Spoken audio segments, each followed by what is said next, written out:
বিশেষ করে শীতের সময় মজাটা বেশি অনুভব হয়, গরমের সময় হয় ভোর রাতে। কিরকম মজা? এত বেশি মজা যে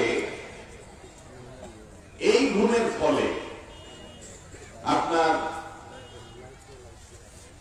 ভাই আশেপাশে কথা বলা বন্ধ করতে হবে। আমি কথা বললে কথা বলতে পারি না, আশেপাশে কোনো আওয়াজ হতে পারবে না। বাইরের আওয়াজ, মাইকের আওয়াজ, বাঁশির আওয়াজ, আশেপাশে টুসটাস আওয়াজ, এগুলো সবগুলো বন্ধ করতে হবে। আওয়াজ বন্ধ না করলে কথা আসবে না, এলোমেলো হয়ে যায়, আমার অন্যদিকে নষ্ট হয়ে যাচ্ছে। মেহরবানি করে স্টেজে যারা আছেন কথা বলবেন না। জি, তো বলতেছিলাম যে ফজরের নামাজ, এই নামাজটাকে আল্লাহ রাব্বুল আলামিন এত কঠিন করেছেন, এই ফজরের নামাজের সওয়াবকে এত বেশি দান করেছেন যে ইবলিস তার সমস্ত চেষ্টা ব্যয় করে আমাদের নামাজ নষ্ট করার জন্য, সমস্ত চেষ্টা ব্যয় করে। যার কারণে আপনি দেখবেন যে রাত্রে যেন আপনি তাড়াতাড়ি শুইতে না পারেন, এই জন্য ইবলিস সমস্ত আয়োজন করে রাখে কোন যাতে তাড়াতাড়ি শুইতে না পারে। নবী করিম সাল্লাল্লাহু আলাইহি ওয়াসাল্লামের সুন্নাত হলো এশার পরে তাড়াতাড়ি শুয়ে যাওয়া। এই যে এশারের পর আমরা ওয়াজ মাহফিল করতেছি, এটা হলো সুন্নতের খেলা, এটা হলো সুন্নতের খেলা। আরেকটা মাহফিল করে আসলাম, সেটা ছিল সুন্নত সম্মত মাহফিল, আর এটা হলো খেলাফে সুন্নত মাহফিল। কারণ ওই মাহফিল এশার আগে শেষ হয়ে গেছে, এশার আগে ক্লোজ, মাহফিল শেষ, 7:30 বাজে মাহফিল শেষ। এটা হলো সুন্নতি মাহফিল। আর নাম দিয়েছেন সিরাতুন নবী, কিন্তু আলোচনা রাত 10টা-11টা পর্যন্ত, এটা হলো খেলাফে সুন্নত মাহফিল। আমিও খেলাফে সুন্নত করতেছি, আপনারা সবাই খেলাফে সুন্নত করতেছেন, আয়োজকরা খেলাফে সুন্নত করতেছেন। কারণ আমার নবী করিম সাল্লাল্লাহু আলাইহি ওয়াসাল্লাম এশার পরে কথাবার্তা বলতেন না। আমাদের আয়েশা রাদিয়াল্লাহু আনহা বলেছেন, কান নবী সাল্লাল্লাহু আলাইহি ওয়াসাল্লাম ইয়াকরাহু নাওমা ক্বাবলা আল-ইশা ওয়াল হাদিস বা'দা। নবীজি সাল্লাল্লাহু আলাইহি ওয়াসাল্লাম এশার আগে ঘুমাতে অপছন্দ করতেন, আর এশার পরে কথা বলা অপছন্দ করতেন। এশার পরে তিনি কথা বলা পছন্দ করতেন না, তার খুব অপছন্দের কাজ ছিল এশার পরে কথা বলা। একান্ত স্বামী স্ত্রীর কথাবার্তা হতে পারে, একান্ত প্রয়োজনীয় কোনো কথাবার্তা হতে পারে, ইমানদারের সমস্ত কথাবার্তা, আলাপ আলোচনা সব এশার আগে শেষ হবে।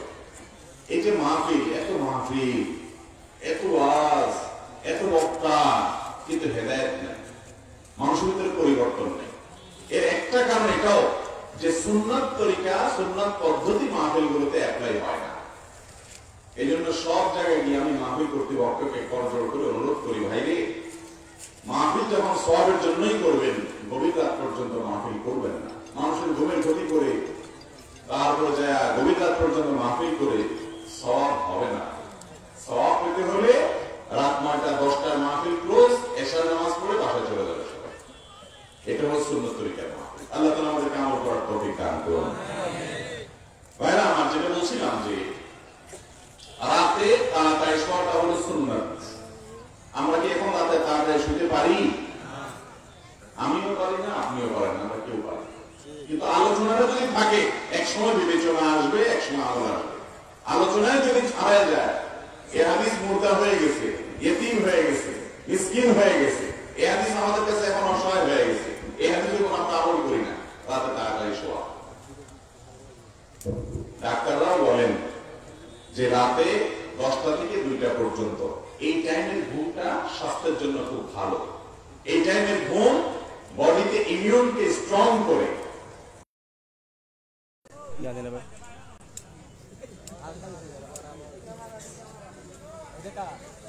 আলহামদুলিল্লাহ আলহামদুলিল্লাহ নাহমাদুহু ওয়া নাস্তাঈনুহু ওয়া নাস্তাগফিরুহু ওয়া নু'মিনু বিহি ওয়া নাতাওয়াক্কালু আলাইহি ওয়া নাউযু বিল্লাহি মিন শুরুরি আনফুসিনা ওয়া মিন সাইয়্যাতি আ'মালিনা মান ইয়াহদিহিল্লাহু ফালা মুদিল্লা লাহু ওয়া মান يضلل فلا هادي له وأشهد أن لا إله إلا الله وحده لا شريك له وأشهد أن محمدا عبده ورسوله أرسله بالحق بشيرا ونذيرا وداعيا إلى الله بإذنه وسراجا منيرا أما بعد فقد قال الله تبارك وتعالى في كلامه المجيد وفرقانه الحميد بعد أعوذ بالله من الشيطان الرجيم فمن يعمل مثقال ذرة خيرا يره ومن يعمل مثقال ذرة شرا يره وقال النبي صلى الله عليه وسلم ليس صلاة أثقل على المنافقين من الفجر والعشاء ولو يعلمون ما فيهما لأتوهما ولو حبوا أو كما قال عليه الصلاة والسلام ঐতিহ্যবাহী কক্সবাজার জেলার অন্তর্গত উখিয়া থানার উত্তর পুকুরিয়া ইসলামী যুব কল্যাণ সংসদের উদ্যোগে আয়োজিত 2 দিন ব্যাপী 32তম ঐতিহাসিক সিরাতুন নবী সাল্লাল্লাহু আলাইহি ওয়াসাল্লাম মাহফিলের সম্মানিত সভাপতি, উপস্থিত অত্র এলাকার সম্মানিত উলামায়ে কেরাম এবং দূরান্ত থেকে আগত আমার প্রাণপ্রিয় হৃদয়ী ভাইরা ও পর্দার মা বোনেরা, আল্লাহ রাব্বুল আলামিন আমাদেরকে 2 দিন ধরে কোরআন এবং হাদিস থেকে বিভিন্ন বিষয়ের উপরে আলোচনা শোনার, ওয়াজ এবং নসিহত শোনার তৌফিক দান করেছেন। এই জন্য আল্লাহ রাব্বুল আলামিনের কাছে আমরা শুকরিয়া জানাই, আলহামদুলিল্লাহ।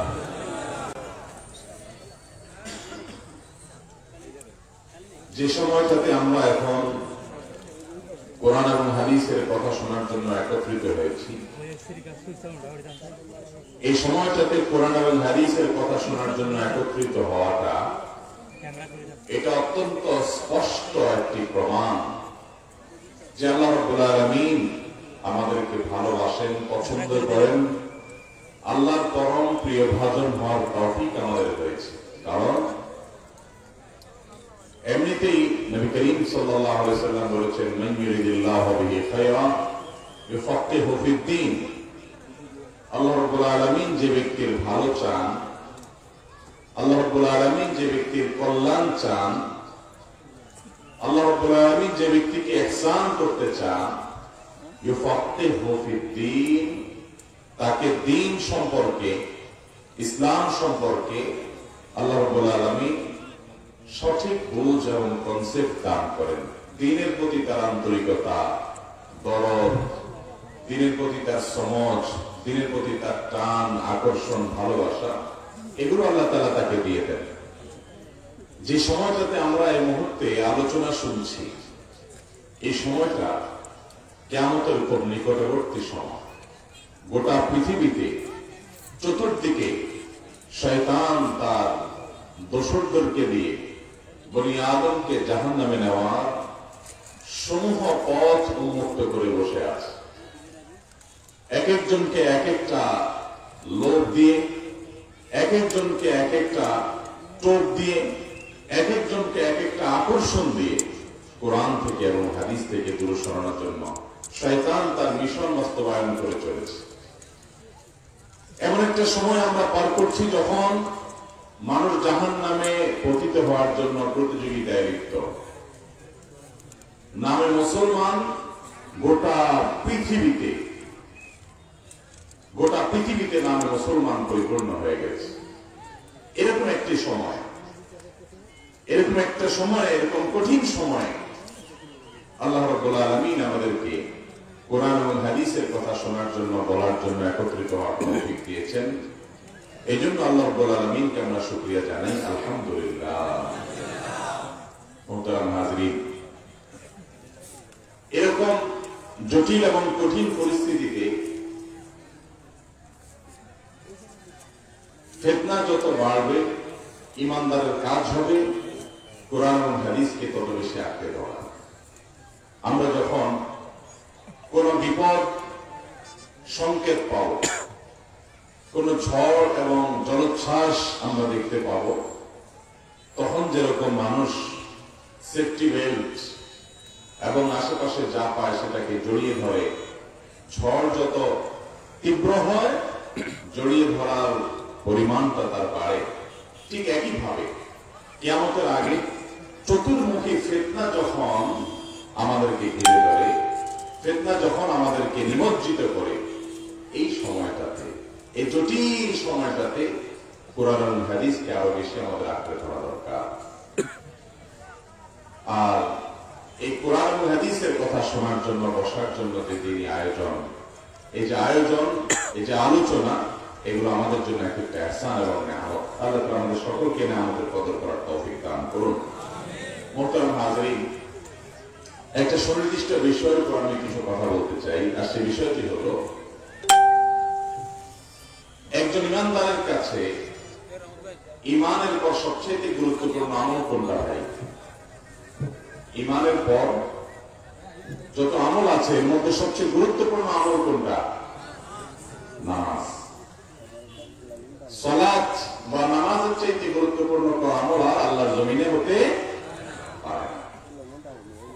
এই সালাত এবং নামাজ এই সম্পর্কে আল্লাহ রাব্বুল আলামিন গোটা কোরআনে এত বেশি গুরুত্ব আরোপ করেছেন, নবী করিম সাল্লাল্লাহু আলাইহি ওয়াসাল্লামের হাদিসগুলোতে এত বেশি গুরুত্ব আরোপ করা হয়েছে যে সাহাবায়ে কেরাম রাদিয়াল্লাহু তাআলা আজমাইন তারা মুসলমান আর অমুসলমান চিনতেন নামাজি আর বেনামাজি দেখে। অর্থাৎ যে ব্যক্তি নামাজি তাকে তারা মুসলমান গণ্য করতেন, আর যে বেনামাজি তাকে তারা মুসলমান মনে করতেন না। অথচ আমাদের সমাজে আজকাল বেশিরভাগ মুসলমানদের অবস্থা হলো যে আমরা নামে মুসলমান, দাবিতে মুসলমান, কিন্তু নামাজের ব্যাপারে আমাদের গাফিলতি এবং অলসতা চরম। এই নামাজের মধ্যে আবার 5 ওয়াক্ত নামাজের মধ্যে আল্লাহ রাব্বুল আলামিনের কাছে গুরুত্বপূর্ণ একটা নামাজ হলো ফজরের নামাজ। রাসূল করিম সাল্লাল্লাহু আলাইহি ওয়াসাল্লামের বিভিন্ন হাদিস থেকে বোঝা যায় সবচেয়ে গুরুত্বপূর্ণ নামাজের তালিকায় ফজরের নামাজ অন্যতম। যদিও হাফিজু আলাস সালাওয়াত ওয়াস সালাতুল উসতা এই আয়াতের ব্যাখ্যায় এবং আরো বিভিন্ন হাদিসের আলোকে অনেক ইমামদের এবং সালাফের বক্তব্য হলো 5 ওয়াক্ত সালাতের মধ্যে, 5 ওয়াক্ত নামাজের মধ্যে সবচেয়ে গুরুত্বপূর্ণ নামাজ হলো আসরের নামাজ। কিন্তু অনেক উলামায়ে কেরাম, ইমামদের মতে ফজরের সালাতের গুরুত্ব অপরিসীম এবং সবচেয়ে বেশি।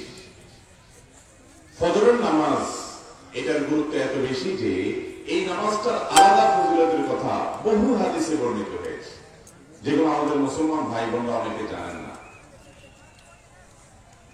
যোহরের নামাজ সম্পর্কে, আসরের নামাজ তো আছেই, মাগরিব কিংবা ইশার নামাজ সম্পর্কেও কিছু কিছু ফজিলত আসছে, কিন্তু ফজরের নামাজ সম্পর্কে অসংখ্য হাদিসে ফজিলত বর্ণিত হয়েছে। এরকম 10টি ফজিলতের কথা আজকে আমরা জানবো। আর এই বিষয়ে বিশেষভাবে কথা বলার প্রয়োজনীয়তা এই জন্য অনুভব করলাম যে আমাদের সমাজে সবচেয়ে মসজিদে কম সংখ্যক মুসল্লি পাওয়া যায় কোন নামাজে? ফজরের নামাজ। অন্য কোন ওয়াক্তে মসজিদে এত কম মুসল্লি পাওয়া যায় না যত কম মুসল্লি পাওয়া যায় কোন নামাজে? ফজরের নামাজ। এই ফজরের নামাজ যেটার গুরুত্ব এত বেশি, শয়তান ওইটা আমাদের কাছে সবচেয়ে কঠিন করে ফেলেছে, ঠিক না? ঠিক। আর এই জন্য একজন মুসলমান যখন ফজরের নামাজের গুরুত্ব জানতে পারবে, এর মাহাত্ম্য বুঝতে পারবে, সে চেষ্টা করবে নিজেকে ফজরের নামাজে নিয়মিত করার। আল্লাহ তাআলা আমাদেরকে সবাইকে ফজরের নামাজে নিয়মিত হওয়ার তৌফিক দান করুন। আমাদের সমাজের আপনি ক্রিম মুসল্লি যদি দেখতে চান, এই ক্যাটাগরির মুসল্লি যদি দেখতে চান, ফার্স্ট ক্লাসের ইমানদার যদি দেখতে চান, তাহলে ফজরের নামাজে মসজিদে চলে যাবেন। যে কোনো এলাকা, যে কোনো মসজিদের আশেপাশে যত মানুষ আছে, যত মুসলমান বসবাস করে, তাদের মধ্যে যে লোকগুলো ফজরের নামাজে উপস্থিত হয়, এই লোকগুলো হলেন ওই মসজিদ এলাকার, ওই সমাজের সবচেয়ে আপার ক্লাসের মুসলমান, সবচেয়ে উন্নত মুসলমান, আল্লাহর কাছে সবচেয়ে প্রিয় মুসলমান। কারণ এই নামাজটা পড়া সবচেয়ে কঠিন। নবী করিম সাল্লাল্লাহু আলাইহি ওয়াসাল্লাম বলেছেন, ইন্না আযামাল জাযা মা আযামিল বালা। যে কাজে কষ্ট যত বেশি সেটার কারণে সওয়াবের পরিমাণও তত বেশি হয়। ফজরের নামাজ পড়তে সবচেয়ে বেশি কষ্ট হয়, এই জন্য এই নামাজের সওয়াবও আল্লাহর কাছে সবচেয়ে বেশি। আর যে আমলের জন্য সওয়াব আল্লাহ বেশি দিবেন, শয়তান সে আমল থেকে দূরে সরানোর জন্য তার এফোর্ট, তার পরিশ্রম, তার সাধনা এবং তার যত রকমের আয়োজন বন্দোবস্ত আছে সেটা তত বেশি করবে। ঠিক না ঠিক? এই জন্য দেখবেন আপনি অন্য কোন নামাজ পড়তে চান, শয়তানের এত বেশি মাথা ব্যথা নেই, শয়তানের এত বেশি টেনশন নেই। শয়তান অন্য নামাজ থেকে আপনাকে দূরে রাখার জন্য, গাফেল রাখার জন্য এত পরিশ্রম করে না যত পরিশ্রম করে ফজরের নামাজ থেকে আপনাকে দূরে রাখার জন্য। এই জন্য দেখবেন ভোর রাতে আমরা যখন ঘুমে থাকি, এই টাইমটাতে যে ঘুমটা হয়, এই ঘুমটা হয় আমাদের দিন এবং রাত 24 ঘন্টার ভিতরে সবচেয়ে মজার ঘুম। ঠিক না ঠিক? বিশেষ করে শীতের সময় মজাটা বেশি অনুভব হয়, গরমের সময় হয়। ভোর রাতে কিরকম মজা, এত বেশি মজা যে এই ঘুমের ফলে আপনার ভাই আশেপাশে কথা বলা বন্ধ করতে হবে। আমি কথা বললে কথা বলতে পারি না, আশেপাশে কোনো আওয়াজ হতে পারবে না। বাইরে আওয়াজ, মাইকের আওয়াজ, কাশির আওয়াজ, আশেপাশের চুষ্টাস আওয়াজ, এগুলো সবগুলো বন্ধ করতে হবে। আওয়াজ বন্ধ না করলে কথা আসবে না, এলোমেলো হয়ে যায়, আমার অন্যদিকে নষ্ট হয়ে যাচ্ছে। মেহরবানি করে স্টেজে যারা আছেন কথা বলবেন না। জি, তো বলতেছিলাম যে ফজরের নামাজ, এই নামাজটাতে আল্লাহ রাব্বুল আলামিন এত কঠিন করেছেন, এই ফজরের নামাজের সওয়াবকে এত বেশি দান করেছেন যে ইবলিস তার সমস্ত চেষ্টা ব্যয় করে আমাদের নামাজ নষ্ট করার জন্য, সমস্ত চেষ্টা ব্যয় করে। যার কারণে আপনি দেখবেন যে রাত্রে যেন আপনি তাড়াতাড়ি শুইতে না পারেন, এই জন্য ইবলিস সমস্ত আয়োজন করে রাখে কোন যাতে তাড়াতাড়ি শুইতে না পারে। নবী করিম সাল্লাল্লাহু আলাইহি ওয়াসাল্লামের সুন্নাত হলো এশার পরে তাড়াতাড়ি শুয়ে যাওয়া। এই যে এশারের পরে আমরা ওয়াজ মাহফিল করতেছি, এটা হলো সুন্নতের খেলা, এটা হলো সুন্নতের খেলা। আরেকটা মাহফিল করে আসলাম, সেটা ছিল সুন্নত সম্মত মাহফিল, আর এটা হলো খেলাফে সুন্নত মাহফিল। কারণ ওই মাহফিল এশার আগে শেষ হয়ে গেছে, এশার আগে ক্লোজ, মাহফিল শেষ, 7:30 বাজে মাহফিল শেষ। এটা হলো সুন্নতি মাহফিল। আর নাম দিয়েছেন সিরাতুন নবী, কিন্তু আলোচনা রাত 10টা-11টা পর্যন্ত, এটা হলো খেলাফে সুন্নত মাহফিল। আমিও খেলাফে সুন্নত করতেছি, আপনারা শুনে খেলাফে সুন্নত করতেছেন, আয়োজকরা খেলাফে সুন্নত করতেছেন। কারণ আমার নবী করিম সাল্লাল্লাহু আলাইহি ওয়াসাল্লাম এশার পরে কথাবার্তা বলতেন না। আমাদের আয়েশা রাদিয়াল্লাহু আনহা বলেছেন, কান নবী সাল্লাল্লাহু আলাইহি ওয়াসাল্লাম ইয়াকরাহু নাওমা ক্বাবলা আল-ইশা ওয়াল হাদিস বা'দা। নবীজি সাল্লাল্লাহু আলাইহি ওয়াসাল্লাম এশার আগে ঘুমাতে অপছন্দ করতেন, আর এশার পরে কথা বলা অপছন্দ করতেন।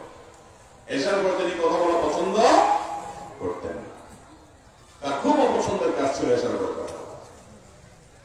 একান্ত স্বামী স্ত্রীর কথাবার্তা হতে পারে, একান্ত প্রয়োজনীয় কোনো কথাবার্তা হতে পারে, ইমানদারের সমস্ত কথাবার্তা, আলাপ আলোচনা সব এশার আগে শেষ হবে। এই যে মাহফিল, এত মাহফিল, এত ওয়াজ, এত বক্তা, কিন্তু হেদায়েত নেই, মানুষের ভিতরে পরিবর্তন নেই। এর একটা কারণ এটাও যে সুন্নাত তরিকা, সুন্নাত পদ্ধতি মাহফিলগুলোতে অ্যাপ্লাই হয় না। এই জন্য সব জায়গায় গিয়ে আমি মাহফিল কর্তৃপক্ষকে করজোড় করে অনুরোধ করি, ভাইরে মাহফিল যখন সওয়াবের জন্যই করবেন, গভীর রাত পর্যন্ত মাহফিল করবেন না। মানুষের ঘুমের ক্ষতি করে তারপরে যায় গভীর রাত পর্যন্ত মাহফিল করে সওয়াব হবে না। সওয়াব পেতে হলে রাত 9টা-10টার মাহফিল ক্লোজ, এশার নামাজ পড়ে বাসায় চলে যাবে সবাই। এটা হলো সুন্নত তরিকার মাহফিল। আল্লাহ তাআলা আমাদেরকে আমল করার তৌফিক দান করুন।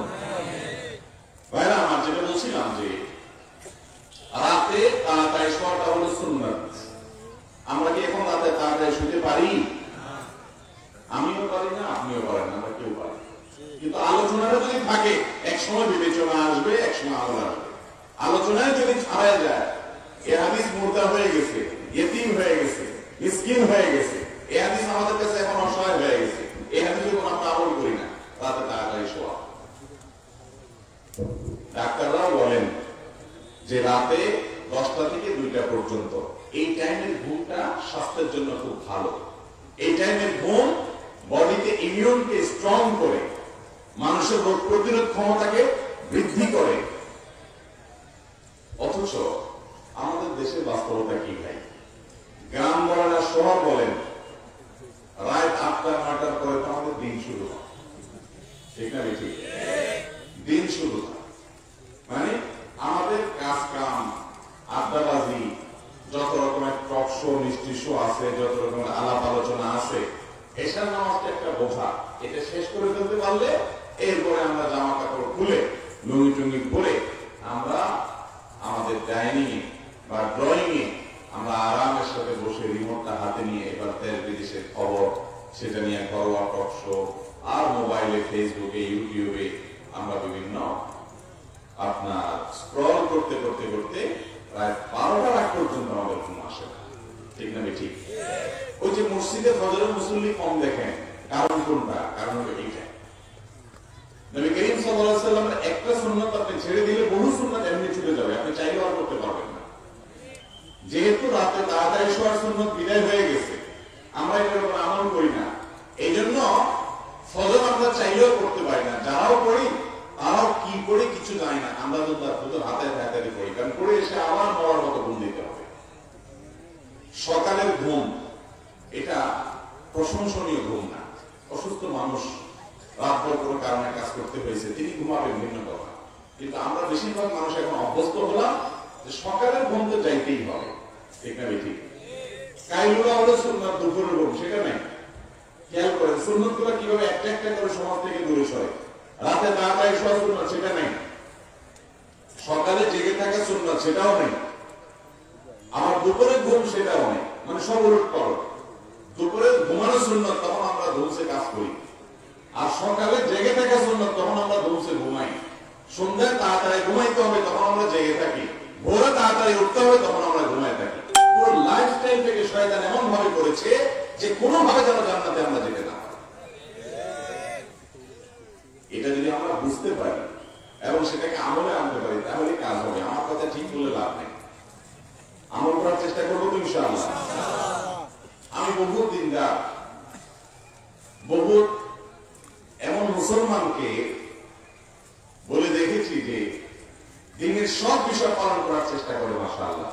5 ওয়াক্ত সালাত আদায় করেন, হালাল হারাম মাল বিচার করে চলেন, অন্য সব আমল করতে পারে, কিন্তু রাতে তাড়াতাড়ি শোয়ার আমলটা এটা বড় চ্যালেঞ্জিং আমল। অনেক মানুষও পারে না।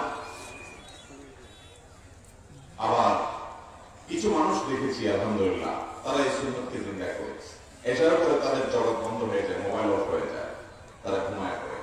দিন দুনিয়া দুইটা করলাম। আমার রাতে তাড়াতাড়ি শোয়া, এটা নবী করিম সাল্লাল্লাহু আলাইহি ওয়াসাল্লামের এমন আমল ছিল, এই আমলের খেলাপ তিনি করতেন না সচরাচর। আর সকালের যে টাইমটা, ফজরের পরের টাইম, ভোরের সময়, এই সময়ের জন্য তিনি দোয়া করতেন, আল্লাহুম্মা বারিক লি উম্মতি ফি বুকুরিহা। আল্লাহ, সকালবেলার সময়টা, ভোরবেলার সময়টাতে আমার উম্মতকে আপনি বরকত দিয়েন। নবীজি বরকতের দোয়া করছেন। ও ছাত্র ভাই, রাত 12টা পর্যন্ত না পড়ে রাতে তাড়াতাড়ি শুয়ে যান, ভোর রাতে উঠে পড়া ধরেন, দেখবেন পড়াতে বরকত হবে, কারণ নবীজি দোয়া করে গেছে। ও দোকানদার ভাই, রাতে গভীর রাত পর্যন্ত দোকানদারি না করে, বাজারে ঘোরাফেরা না করে, ও চাষি ভাই, রাতে গভীর রাত আড্ডা না মেরে সকালবেলা যদি কাজে যান, তো নবী সাল্লাল্লাহু আলাইহি ওয়াসাল্লাম সকালবেলার এই সময়ের জন্য বরকতের জন্য দোয়া করছেন। আর আমরা ঘুমায় থাকি, কারণ আমার ঘুমের ভিতরে অলসতা করতে বরকত হয়, আমাদের জিন্দেগিতে কোনো বরকত নাই। এই তিনটা কথাগুলো আল্লাহ তাআলা আমাদেরকে হজম করার তৌফিক দান করুন। আমল করবেন তো ইনশাআল্লাহ, পাক্কা নিয়ত করেন। একদিনে পারবেন না, আস্তে আস্তে চেষ্টা করেন।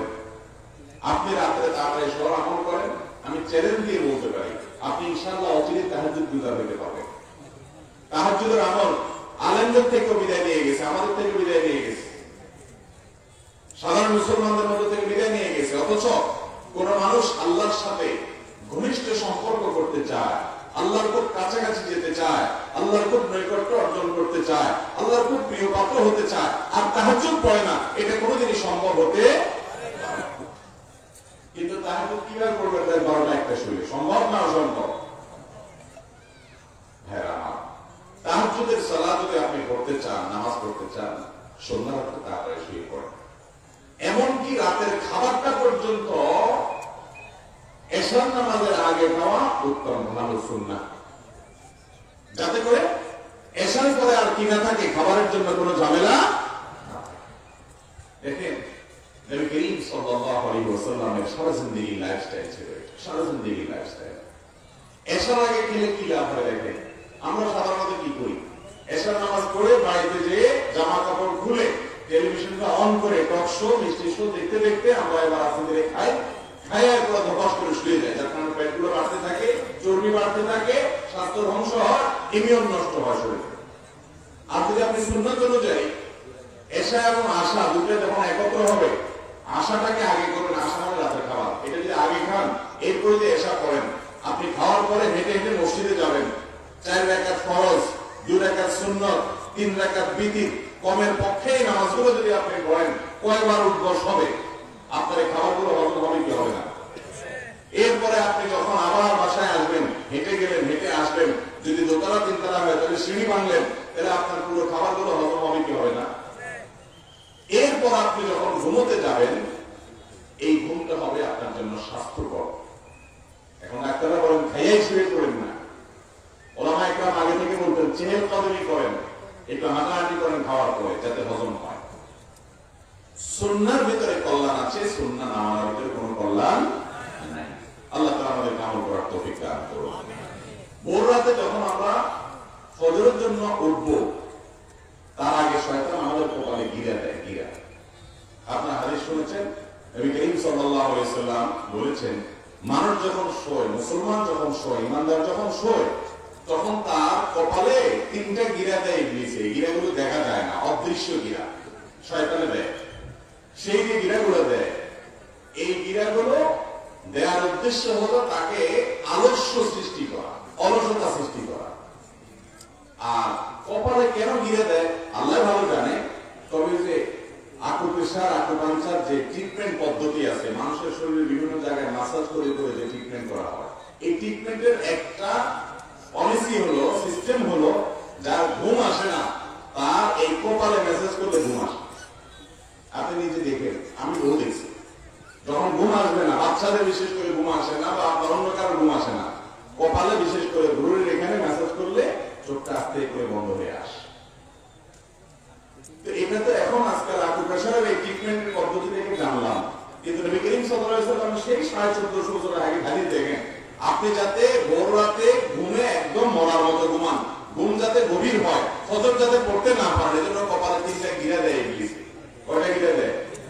গিরা দেয়। গিরা দেওয়ার উদ্দেশ্য হলো ঘুমটা ভালো করে আসা, মাসাজের কাজ করতে পারে, বলতে পারে।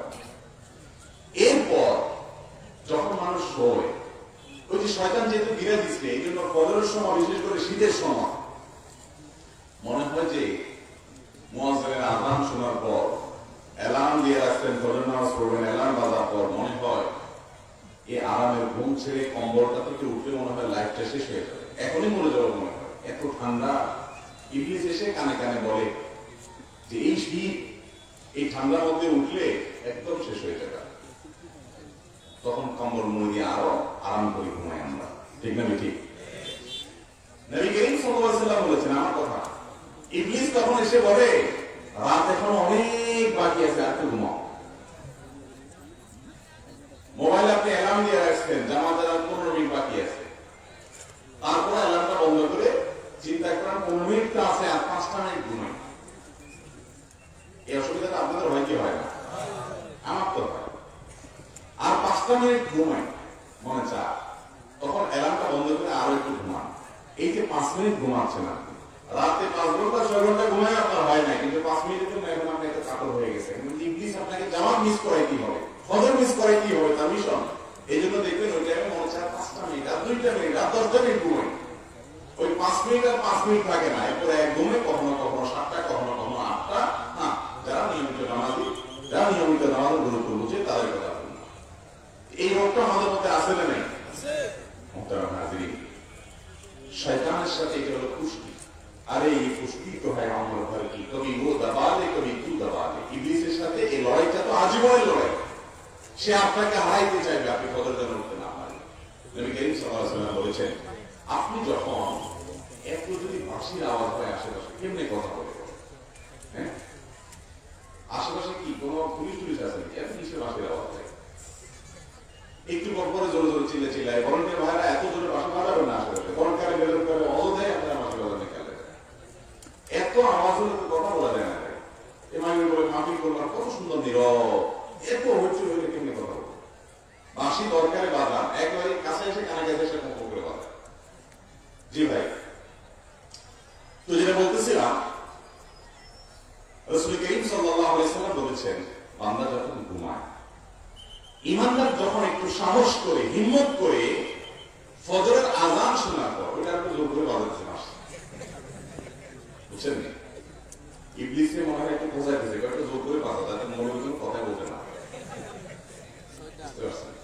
সবাই তো সব করিস না, আমার অসুবিধা, আমার সামনে কোনো আওয়াজ হলে আর কোনো কথা হবে না, আওয়াজ হলে আমার টেনশন শেষ। ওর ভাইয়ের বাঁশি বাজানো বন্ধ করে না, আর বাড়ায় দিচ্ছে দিবে ছাড়া, চেটে গেছে মনে হয়। আচ্ছা যাক, তো হাদিসে যেটা আসছে ভাই, আমরা যখন ঘুমে থাকি তখন ইবলিসকে ওই যে ঘিরে দেয়, কিন্তু ঈমানদার যখন একটু হিম্মত করে কম্বলটা ফেলে দিয়ে কাঁথাটা ফেলে দিয়ে উঠে যায়, আল্লাহু আকবার, আল্লাহ বড় এই ডাকে, সাথে সাথে ইবলিসের দেওয়া 3 গিরার 1 গিরা খুলে যায়, 1 গিরা খুলে যায়। গিরা যে খুলে, এটা আপনারা ফিল করেন কিনা জানি না, আমি ফিল করি। আমি একটু বলি, আপনারা খেয়াল করেন, দেখবেন প্রতিদিন ফিল করবেন, অনুভব করবেন। আপনি লক্ষ্য রাখবেন, কম্বলের ভিতরে যখন থাকেন, লেপের ভিতরে যখন থাকেন ফজরের আগে, তখন মনে হয় উঠলে শেষ হয়ে যাবে এই ঠান্ডার মধ্যে। যেই মজার ঘুম ধরছে, খেয়াল করেন, সন্ধ্যা রাত্রে ঘুম আসে না, 10টা 11টা 12টা ছটফট করেন, ঘুম আসে না। এরপরে ভোর রাতে এমন ঘুম আসে, আপনার আর ঘুম ভাঙতে চায় না, ঠিক না ঠিক? ওই সন্ধ্যা রাত্রে ইবলিস জায়গায় রাখে, বলো যে ফেসবুকে আরেকটা পোস্ট বাকি আছে, নতুন দর্শক বাকি আছে, অমুক নাটক, অমুক সিরিয়ালের আজকে পর্ব গুরুত্বপূর্ণ, তারপরে ইউটিউবে স্ক্রল করতে থাক, এভাবে আঙ্গুল দিয়ে টানতে টানতে টানতে ফেসবুকে ইউটিউবে কোথায় যাচ্ছেন, কি দেখতেছেন, কি টানতেছেন, নিজেও জানেন, ঠিক না ঠিক? মনে হয় কিছু হারায় গেছে। ইবলিস এগুলো ব্যস্ত রাখে, কিন্তু আপনি যখন হিম্মত করে উঠে যান, একটু খেয়াল করে দেখেন, ফজরের সময় একটু খেয়াল করে দেখেন, কম্বল কাঁথা ফেলে দিয়ে যদি হিম্মত করে উঠে যেতে পারেন, আলহামদুলিল্লাহ পড়ে, ঘুমের দোয়া পড়ে, আলহামদুলিল্লাহিল্লাযী আহইয়ানা বা'দা মা আমাতানা ওয়া ইলাইহি নুশুর, দোয়া পড়ে আপনি উঠে যান। উঠে যাওয়ার পরে দেখবেন শরীরটা একটু হালকা মনে হচ্ছে। একটু আগে আপনার কাছে যে মনে হয়েছিল যে কাঁথা থেকে, কম্বল থেকে, লেপের ভেতর থেকে বের হলে আপনি মরে যাব, এখন তো মনে হচ্ছে না, অনেকখানি হালকা মনে হচ্ছে। ইবলিস মিথ্যুক, এই মিথ্যুকে আপনাকে ভয় দেখাইছে, আপনি উঠার পরে দেখবেন যে অর্ধেক হালকা হয়ে গেছে শরীর, এখনো একটু বাকি আছে, গিরা 2টা বাকি, এখন হাদিসে আসছে 2টা গিরা তখনও বাকি থাকে। যেহেতু 2টা গিরা বাকি থাকে ইবলিসের, এই জন্য এখনো শরীরটা একটু ভয় ভয় লাগে। বেশিতে যান, টেপের কাছে যান, পুকুরে যান, টিউবওয়েলের কাছে যান, আর মনে হয় কি ঠান্ডা পানি ছাড়তে দিলেই মনে শেষ হয়ে গেল, দিতে মনে চায় না। ইবলিস আরো মিথ্যা কথা বলে আর কি আপনার সাথে। তখনও আপনি যদি হিম্মত করে বিসমিল্লাহ বলে এটা হাত দিয়া ওযু শুরু করে দেন, ওযুটা যদি শেষ করতে পারেন, শরীরটা দেখবেন আরো পাতলা হয়ে গেছে, গিরা আরেকটা খুলে গেছে, সেজন্য ফিল করবেন যে গিরা খুলে গেছে, শরীর পাতলা হয়ে গেছে, আরো একটা গিরা বাকি আছে। এবার ইবলিস বলে, ওযু টুযু করলাম বুঝলাম, কিন্তু মসজিদ পর্যন্ত যাইতে যে কুয়াশা, বাইরে যে ঠান্ডা পিনপিনে বাতাস, লাইফ শেষ হয়ে যাবে নাকি ঘরে ছেড়ে ফেলবো। ইবলিসে আপনার সাথে এখন শেষ চেষ্টা হবে। আপনি যদি হিম্মত করে মসজিদে নামাজটা পড়ে ফেলতে পারেন ফজরে, আল্লাহ তাআলার মেহেরবানিতে 3য় গিরাও তাতে ইবলিসের খুলে যায়। আর খুলে গেলে কি হয়, নামাজ পড়ে আসার সময় খেয়াল করে দেখেন, ফজরের নামাজ পড়ে বাসায় আসার সময় আপনার কাছে যে রিল্যাক্স মনে হবে, যে নির্ভর মনে হবে, যে সতেজ মনে হবে, যে ফ্রেশ মনে হবে, পুরো 24 ঘন্টার মধ্যে আর কোন সময় আপনি নিজেকে এত ফ্রেশ মনে হবে। পরীক্ষা করে দেখেন, একটু খেয়াল করে দেখেন, হয়তো খেয়াল করা হয় না, কিন্তু ফ্রেশ আপনার হয়। ওই যে অলসতা বলতে আর কিছুই না। রাত 12টায় শোন আর 2টায় শোন, ফজর যদি আপনি ওযু করে জামাতের সাথে পুরস্কার করতে পারেন, তাহলে জামাত করে বাসায় আসার সময় মনে হবে আপনার পুরো শরীরটা ফ্রেশ হয়ে গেছে, কারণ 3 নম্বরের যে গিরাস ইবলিসে সেটা পর্যন্ত খুলে যায়। মুহতারাম হাজিরিন, এই ফজরের নামাজটা পড়ার চেষ্টা করব ইনশাআল্লাহ। মা বোনরা যারা আছেন, মহিলারা এখানে আলোচনা শুনতেছেন, তারা বলবেন যে আমাদের ওয়াজ করি, এটা তো পুরুষদের, আমরা তো বাসায় নামাজ পড়বো। তো তাদের জন্য বলবো যে পুরুষদের জন্য বিশেষ যে সমস্ত আমল আছে, এই আমলগুলোর ফজিলত মহিলারা পাইতে পারেন কয়েক ভাবে। নাম্বার 1, বাসার পুরুষদেরকে আপনি উৎসাহ দিয়ে উদ্বুদ্ধ করে উঠে দিবেন। একটা জন্য শুয়ে থাকতে না পারে ফজরের সময়, সবগুলো উঠে দিবেন ডেকে ডেকে। কারণ আপনার দেখা দেখি যখন কেউ কোনো ভালো কাজ করবে, সেই ভালো কাজ করে যে পরিমাণ সওয়াব পাবে, আপনি যে রাস্তা দেখাইলেন, মাধ্যম হলেন, আপনার কারণে সে করতে পারলো, এই জন্য আপনি বোনাস হিসেবে সমপরিমাণ সওয়াব অটোমেটিক পাবেন। নাম্বার 2, মা বোনদের জন্য দ্বিতীয় পদ্ধতি এবং পলিসি হলো যে পুরুষদের জন্য যে বিশেষ আমল আছে, যেমন জুমার দিনের আমল আছে, তাড়াতাড়ি মসজিদে যেতে পারলে, কয়েকটা কাজ করতে পারলে প্রতি কদমে 1 বছর ইবাদতের সওয়াব পাওয়া যায়, 1 বছর নফল রোজা রাখার সওয়াব পাওয়া যায়। মা বোনদের জন্য আমলটা নাই, পুরুষদের জন্য আছে। তাহলে তারা কিভাবে হাসিল করবেন? দ্বিতীয় পলিসি হলো আল্লাহর কাছে তামান্না ব্যক্ত করবেন যে আল্লাহ, আমি যদি পুরুষ হতাম তো অন্তত এই আমলটা আমি ছাড়তাম না, যেহেতু তুমি আমাকে নারী করেছো, এই আমলটা করার সুযোগ আমার নাই, সেজন্য আমি মিস করছি। এই যে নিয়ত আছে পাক্কা, পাক্কা নিয়তের কারণে আল্লাহ তাআলা তাদেরকে সমপরিমাণ সওয়াব দিয়ে দিবেন ইনশাআল্লাহ। নাম্বার 3, এই বিষয়ে যে বক্তব্য, কোরআন হাদিসের আয়াত, রেফারেন্স আমরা শুনবো, সেগুলো যখন অন্যদেরকে শেয়ার করবো, অন্যদেরকে জানাবো, আমার জানানো, আমার শেয়ার করা থেকে, আমার বলা থেকে, আমার আলোচনা থেকে, আমার দাওয়াত থেকে যদি কোনো সামল করে, তাহলে তার ফলেও মান দাল্লা ইলা খাইরিন ফালাহু মিসলু আজরি ফাইলিহি মিন গায়রি আন ইউনকাসা মিন আজরিহি শাইআ। যে ব্যক্তি ভালো কাজের পথ দেখাবে, তার দেখানোর কারণে যে কাজটা করবে, তাদের সমপরিমাণ সওয়াব আল্লাহ তাআলা ওই ব্যক্তিকে দান করবেন। ওই আমলকারীর সওয়াবে কোনো কমতি হবে অতএব আমলটা সেভাবে করতে পারে। ফজরের সালাত এ সম্পর্কে আবু হুরায়রা রাদিয়াল্লাহু তাআলা আনহু বর্ণিত হাদিসে নবী করিম সাল্লাল্লাহু আলাইহি ওয়াসাল্লাম বলেছেন, যেটি বুখারী মুসলিমে বর্ণনা করেছে, মুনাফিকদের উপর, মুনাফিকদের কাছে সবচেয়ে কঠিন হলো 2 ওয়াক্তের নামাজ। কয় ওয়াক্তের নামাজ? ফজর এবং ইশা। ফজর এবং ইশা, এই 2 ওয়াক্ত নামাজ মুনাফিকদের জন্য খুব কঠিন। যাদের ঈমানের দুর্বলতা যত বেশি, তাদের জন্য ফজর নামাজ পড়াটা তত কঠিন হয়। আর যার ঈমান যত স্ট্রং হয়, ফজর নামাজ পড়াটা তার জন্য সহজ হয়। এই জন্য আগেই বলেছি, আপনি আপনার এলাকার এই ক্লাসের, এই ক্যাটাগরির মুসলমান যদি দেখতে চান, ফার্স্ট ক্লাসের ইমানদার যদি দেখতে চান, ফজর নামাজে চলে যান। যে মানুষগুলো ফজর নামাজে হাজির হয়, এই মানুষগুলো হলো মুসলিমদের মধ্যে, মুসলমানদের মধ্যে এই ক্লাসের মুসলমান। যদি তার অন্য কোনো ত্রুটি বিচ্যুতি থাকে, সে হারাম খায়, অন্য কোনো হারামের সাথে সম্পর্ক থাকে, সেটা ভিন্ন বিষয়, তার কারণে সে আল্লাহর কাছে জবাব দিতে মুখোমুখি হবে। কিন্তু নামাজের দিক থেকে সে শ্রেষ্ঠ নামাজি, যে নামাজি ফজর নামাজ জামাতে হাজির হয়। আমাদের অনেক ভাইরা আছেন, দিন প্রচারের কাজ করেন, দাওয়াতের কাজ করেন, ফেসবুকে, অফলাইনে, অনলাইনে। উনি 12টা পর্যন্ত দাওয়াতের কাজ করেন, কিন্তু ফজরের সময় আমাকে মসজিদে পাওয়া যায় না। আমি এরকম বহু দাওয়াতের কাজ আলাকে ধরছি, বড় দাওয়াতের কাজ করে, ফজরের সময় হাজির নেই। কে ভাই, তোমার ফজর হয়ে গেছে, আমতা আমতা করে। এই দাওয়াতের 2 পয়সার কোনো মানে আছে? এটা হলো শয়তানের নেক্সুলেতে ঢোকা। আপনার ফজর মিস হবে, সেই দাওয়াতে ইসলাম আপনাকে বলে নাই যে মাহফিল কাজ 2টা পর্যন্ত করে যায় শুয়ে যাবেন, এরপর আপনার ফজর করতে পারবেন না। এই মাহফিল মুহাম্মদ রাসূলুল্লাহ সাল্লাল্লাহু আলাইহি ওয়াসাল্লাম সেখানে মাহফিল না। এই মাহফিল থেকে উম্মতের হেদায়েত হবে না। আসলে না, অনেক জায়গায় 2টা, 2:30, 3টা পর্যন্ত মাহফিল, এরপর যায় ঘুম দেয়, 1 ঘুমে 9টা পর্যন্ত শেষ ফজর মিস। আল্লাহ আমাদেরকে হেদায়েত দান করুন। তো ফজর নামাজের 10টি ফজিলত এবং মর্যাদা। এর প্রথমটি হলো যে ফজর নামাজ পড়তে পারাটা ঈমানদারের আলামত। কার আলামত? মজবুত ঈমানের আলামত, শুধু সাধারণ ঈমানদার না। কারণ হাদিসে আসছে ফজর নামাজ এটা মুনাফিকের জন্য খুব কঠিন হয়, এশাও তার জন্য কঠিন হয়।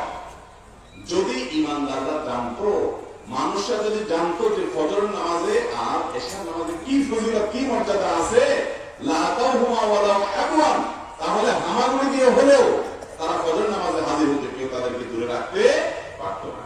নবী করিম সাল্লাল্লাহু আলাইহি ওয়াসাল্লাম বলেছেন এই হাদিসের শেষাংশে এসে, আমার মনে চায় ফজর নামাজের পরে আমি যুবকদেরকে বা মুয়াজ্জিনকে বলি যে সে আযান দিবে, তারপর ইকামত দিবে, এরপরে আমি আগুন জ্বালাবো এবং দেখবো কারা নামাজে আসে নাই ফজরে। যারা ফজরে আসে নাই, শুয়ে রয়েছে, তাদের বাড়ি, তাদের ঘর, এগুলো আমার মনে চায় যে আগুনে জ্বালাই দিই। তিনি আগুনে জ্বালান নাই, জাস্ট বুঝাইতে চাইছেন যে ফজর নামাজে উপস্থিত না হয়ে ওই টাইমে ঘুমায় থাকা বা বাসায় ঘুমায় পুরুষ মানুষ হয়ে নামাজ পড়া, এটা এরকম অপরাধ যে অপরাধের কারণে আগুনে পোড়ানো, আগুনে শাস্তি দেওয়ার মতো অপরাধ নবী সাল্লাল্লাহু আলাইহি ওয়াসাল্লাম দেন নাই, দিতে বলেন নাই, শুধু বোঝার জন্য বলেছে। তাহলে হাদিস থেকে বোঝা গেল ফজরের নামাজটা বিশেষ করে এটা ইমানদার, পাক্কা ইমানদার আলামত। আর ফজর পড়তে আপনার কষ্ট হয়, তাহলে আপনি নিজের সম্পর্কে নিজে মেপে নেন যে আপনার ভিতরে মুনাফিকি আছে, কপটতা আছে, ইমানের দুর্বলতা আছে, তার কারণে ফজর আপনি পড়তে পারবেন না। আল্লাহ তাআলা আমাদের ঈমানকে মজবুত করার তৌফিক দান করুন। নাম্বার 2, ফজর নামাজের দ্বিতীয় ফজিলত হলো যে এই নামাজটা যদি কেউ জামাতের সাথে পুরুষরা পড়তে পারেন, মা বোনরা ওয়াক্ত মতো বাসায় পড়তে পারেন, তো এই ব্যক্তি আল্লাহর জিম্মায় চলে যায়। আল্লাহ তাআলা তার সারাদিনের জন্য ইন্স্যুরেন্সের জিম্মাদার আল্লাহ তাআলা হয়ে যায়, আল্লাহ তাআলা জিম্মাদারিতে চলে যায়। তার কোনো আকস্মিক বিপদ থেকে আল্লাহ তাকে ইবাদত করেন। এই সম্পর্কে সহিহ মুসলিম হাদিসে আছে, নবী সাল্লাল্লাহু আলাইহি ওয়াসাল্লাম বলেছেন, মান সাল্লাল ফজরা মান সাল্লাস সুবহা ফাহুয়া ফি জিম্মাতিল্লাহ। যে ব্যক্তি সকালের নামাজের পর ফজর নামাজ পড়বে, সে ব্যক্তি আল্লাহর জিম্মায় চলে যায়, আল্লাহ তাআলা তার জিম্মাদার হয়ে যান। নাম্বার 3, ফজর নামাজের তৃতীয় ফজিলত হলো যে ব্যক্তি ফজর নামাজে হাজির হয়, এই ব্যক্তির জন্য স্বয়ং আল্লাহ রাব্বুল আলামিনের ফেরেশতারা আল্লাহর কাছে নেককার হিসাবে, আমলদার হিসাবে, মুত্তাকি হিসাবে, পরহেজগার হিসাবে, খাঁটি ইমানদার হিসাবে ফেরেশতারা গিয়ে আল্লাহর কাছে সাক্ষ্য দেয়। ফেরেশতাদের সাক্ষ্য পাওয়া যায়। এ সম্পর্কে বুখারী মুসলিম একটি বর্ণনা করেছে যে নবী করিম সাল্লাল্লাহু আলাইহি ওয়াসাল্লাম বলেছেন, ইয়াতাআকালুনা ফীকুম মালায়েকাতুন বিল-লাইল ওয়া মালায়েকাতুন বিন-নাহার। তোমাদের কাছে, জমিনবাসীর কাছে, দুনিয়াবাসীর কাছে আসমান থেকে কিছু ফেরেশতা আসেন দিনের দায়িত্ব পালনের জন্য, কিছু ফেরেশতা আসেন সন্ধ্যার সময় রাতের দায়িত্ব পালন করার জন্য। ওয়ায়াতামিউনা ফি সালাতিল ফজর, আর তারা সকালের সময়টাতে একত্রিত হয়। যারা রাতে বান্দার আমলের দায়িত্ব এবং আল্লাহ তাআলা দেওয়া বিভিন্ন দায়িত্ব পালন করে ফেরেশতারা যারা আকাশে উঠে যান, তারা ফজরের সময় রাতের ডিউটি শেষে উঠে যান, আর দিনের ডিউটি পালন করতে আসারা তারা এই টাইমে নামেন। তো এই টাইমে তারা মুখোমুখি হয়, দেখা দেখি হয়, এবং একই সময় আসরের সময় আবার তাদের দেখা দেখি হয়, অর্থাৎ দিন শেষে। সুম্মা ইয়ারজুল লাযিনা বাতু ফীকুম, যারা রাতে তোমাদের মাঝে ফেরেশতারা দায়িত্ব পালন করতে ছিলেন, ফায়াসআলুহুম রাব্বুহুম, তারা যাওয়ার পর তাদেরকে তাদের রব জিজ্ঞেস করে, আল্লাহ জিজ্ঞাসা করে, ওয়া আলামিহিম, আল্লাহ জিজ্ঞেস করে, তো তারা তো সবকিছু জানেন, তারপরে তুমি জিজ্ঞাসা করেন তাদেরকে সাক্ষী করার জন্য, কাইফা তারাকতুম ইবাদি, হে আমার ফেরেশতারা, তোমরা যারা রাত বান্দার আমল দেখেছো, তোমরা আমার বান্দাকে কি অবস্থায় রেখে এসেছো? তখন ফায়াকুলুন, তারা বলে, তারাকনাহুম ওয়া হুম ইউসাল্লুন, তারা যায় বলে, আল্লাহ আমরা আপনার বান্দাদেরকে রেখে আসছি এমন অবস্থায় যে তারা মসজিদে, পুরুষরা জামাতের সাথে, মহিলারা বাসায় ওয়াক্ত মতো যায় নামাজে তারা নামাজ আদায় করছে, ইবাদত অবস্থায় দেখে আসছে। ওয়াতাইনাহুম ইউসাল্লুন, আবার যখন এসেছে আসরের সময় বিকেলে, তখন তারা নামাজ পড়ছে। এই জন্য ফজর এবং আসরের গুরুত্ব আবার বিশেষ তাৎপর্য রাখে, বিশেষ গুরুত্ব রাখে। এদিক থেকে বোঝা গেল যে ব্যক্তি ফজরের জামাতে হাজির হয়, এই ব্যক্তি নেককার, মুসল্লি, আমলদার, নামাজি, এই কথার সাক্ষ্য স্বয়ং ফেরেশতারা আল্লাহর কাছে দিতে থাকে। নাম্বার 4, যে ব্যক্তি ফজর নামাজ নিয়মিত পড়ে, জামাতের সাথে আদায় করে, পুরুষ মহিলারা বাসায় ওয়াক্ত মতো আদায় করেন, তাদের জন্য আল্লাহ রাব্বুল আলামিন সারা রাত জেগে ইবাদতের সওয়াব আমলনামায় লিখে দেন। রাত ভর ঘুমাইছেন আপনি, শুধু এশাটা পড়ে ঘুমাইছেন জামাতের সাথে, আর ফজরটা জামাতের সাথে পড়ছেন, এই দুইটা কাজ করার কারণে সারা রাত জেগে ইবাদতের সওয়াব আপনার আমলনামায় লেখা হবে। নবী করিম সাল্লাল্লাহু আলাইহি ওয়াসাল্লাম উসমান ইবনে আফফান রাদিয়াল্লাহু আনহু হাদিসে বলেছেন, এটিও মুসলিমে বর্ণিত হয়েছে যে মান সাল্লাল ইশা ফি জামাআহ, যে ব্যক্তি ইশার নামাজ জামাতের সাথে পড়লো, ফাকান্নামা কামা নিসফাল লাইল, কেমন যেন সে রাতের অর্ধেক দাঁড়িয়ে ইবাদত করলো, তাহাজ্জুদ করলো। ওমান সাল্লা সুবহা ফি জামাআহ ফাকান্নামা সাল্লাল লাইলা কুল্লাহ, আর যে ব্যক্তি ফজর নামাজ জামাতের সাথে পড়লো, কেমন যেন সে সারা রাত জেগে দাঁড়িয়ে তাহাজ্জুদ নামাজ পড়লো, সে কোন সওয়াব তার আমলনামায় অটোমেটিক সওয়াব আপনি ফজরটা জামাতের সাথে পড়তে পারবেন। নাম্বার 5, ফজর নামাজ জামাতের সাথে আদায়কারী ব্যক্তির জন্য কিয়ামতের দিন আল্লাহ রাব্বুল আলামিন বিশেষ নূরের ব্যবস্থা করবেন। ভাই, যেদিন চতুর্দিকে শুধু ঘুটঘুটে অন্ধকার থাকবে, যেদিন কেউ কারোর থাকবে না, লা ইয়াজি নাফসুন আন নাফসিন শাইআ, সেদিন কেউ কারোর উপকারে আসবে না। এই কঠিন দিনে চতুর্দিকে ঘুটঘুটে অন্ধকার থাকবে কিয়ামতে। এক হাদিসে আসছে, আপনারা জানেন যে মাথার খুব কাছাকাছি সূর্য অবস্থান করবে, সেটা কি আমাদের একটা অবস্থা। আরেকটা অবস্থা হবে যে জুলুমাত, বহুমুখী অন্ধকার থাকবে। এই অন্ধকারের সময়টাতে কিছু কিছু আমল আছে, এই আমলগুলো আলোর কাজ দিবে। তার মধ্যে একটা হলো জুমার দিন সূরা কাফ, এটা আলোর কাজ দিবে। আরেকটা আমল হলো এই ফজর নামাজ জামাতের সাথে যারা পড়বে এদের জন্য এটা আলোর কাজ দিবে। এই সম্পর্কে নবী করিম সাল্লাল্লাহু আলাইহি ওয়াসাল্লামের হাদিস বর্ণিত হয়েছে আবু দাউদ ও তিরমিজিতে। তিনি ইরশাদ করেছেন, বাশশিরিল মাশাঈনা ফি যুলামি ইলাল মাসাজিদ, তুমি সুসংবাদ দিয়ে দাও ওই মানুষগুলোকে যে মানুষগুলো ভোরের অন্ধকারে হেঁটে হেঁটে মসজিদে চলে যায়। সাপ আছে কিনা, কুকুর ডিস্টার্ব করে কিনা, বিপদ হয় কিনা, কুয়াশা ঠান্ডায় লাগে কিনা, বাতাসে কষ্ট হয় কিনা, আরামের ঘুম ছেড়ে দিয়ে শয়তানের গিরা উন্মুক্ত করে খুলে দিয়ে হিম্মত করে ইমানি সাহস নিয়ে যে ব্যক্তি হাঁটতে হাঁটতে সকালের অন্ধকারকে এড়িয়ে মসজিদে চলে যায় ফজর নামাজে, তাকে তুমি সুসংবাদ দাও বিন্নুরি তাম্মি ইয়াউমুল কিয়ামা, কিয়ামতের দিন আল্লাহ তাআলা তাকে যে আলো দিবেন সে আলোটা কোনো ছোটখাটো আলো হবে না, পূর্ণাঙ্গ ঝকঝকে আলো তার জন্য আল্লাহ তাআলা ব্যবস্থা করবে। এবং যে ব্যক্তি ভালো করে ওযু করে ওই ব্যক্তির জন্য আল্লাহ রাব্বুল আলামিন কিয়ামতের দিন বিশেষভাবে আলোর ব্যবস্থা করবেন। নবী সাল্লাল্লাহু আলাইহি ওয়াসাল্লাম বলেছেন, ফামান আরাদা আন ইউতিলা গররাতুহু ফালইয়াফআল, ওযুর জায়গাগুলো বান্দা এই উম্মতের জন্য এটা বৈশিষ্ট্য যে কিয়ামতের ময়দানে এগুলো উজ্জ্বল হয়ে জ্বলজ্বল করে জ্বলতে থাকে।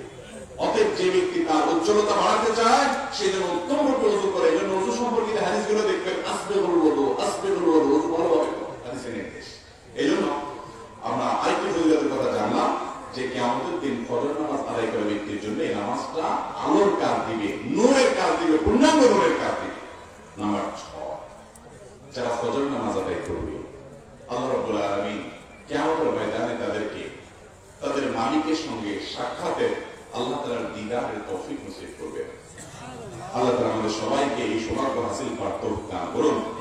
এই সম্পর্কে জারির ইবনে আব্দুল্লাহ বাজারী রাদিয়াল্লাহু তাআলা বর্ণিত হাদিস যেটি বুখারী মুসলিমে যে বর্ণনা করেছে, সেখানে নবী করিম সাল্লাল্লাহু আলাইহি ওয়াসাল্লাম বলেছেন, ইন্নাকুম সাতারাউনা রাব্বাকুম কামা তারাউনা হাযাল কামার, এই চাঁদ যেরকম তোমরা দেখো, সারা পৃথিবীর সব মানুষ একসাথে চাঁদ দেখলেও যে জায়গাগুলোতে চাঁদ দেখা যায় সে অঞ্চলের সব মানুষ যদি একসাথে চাঁদ দেখে তারপরে ভিড় করে দেখতে হয় না, সবাই যার যার জায়গা থেকে আরামসে দেখতে পারে।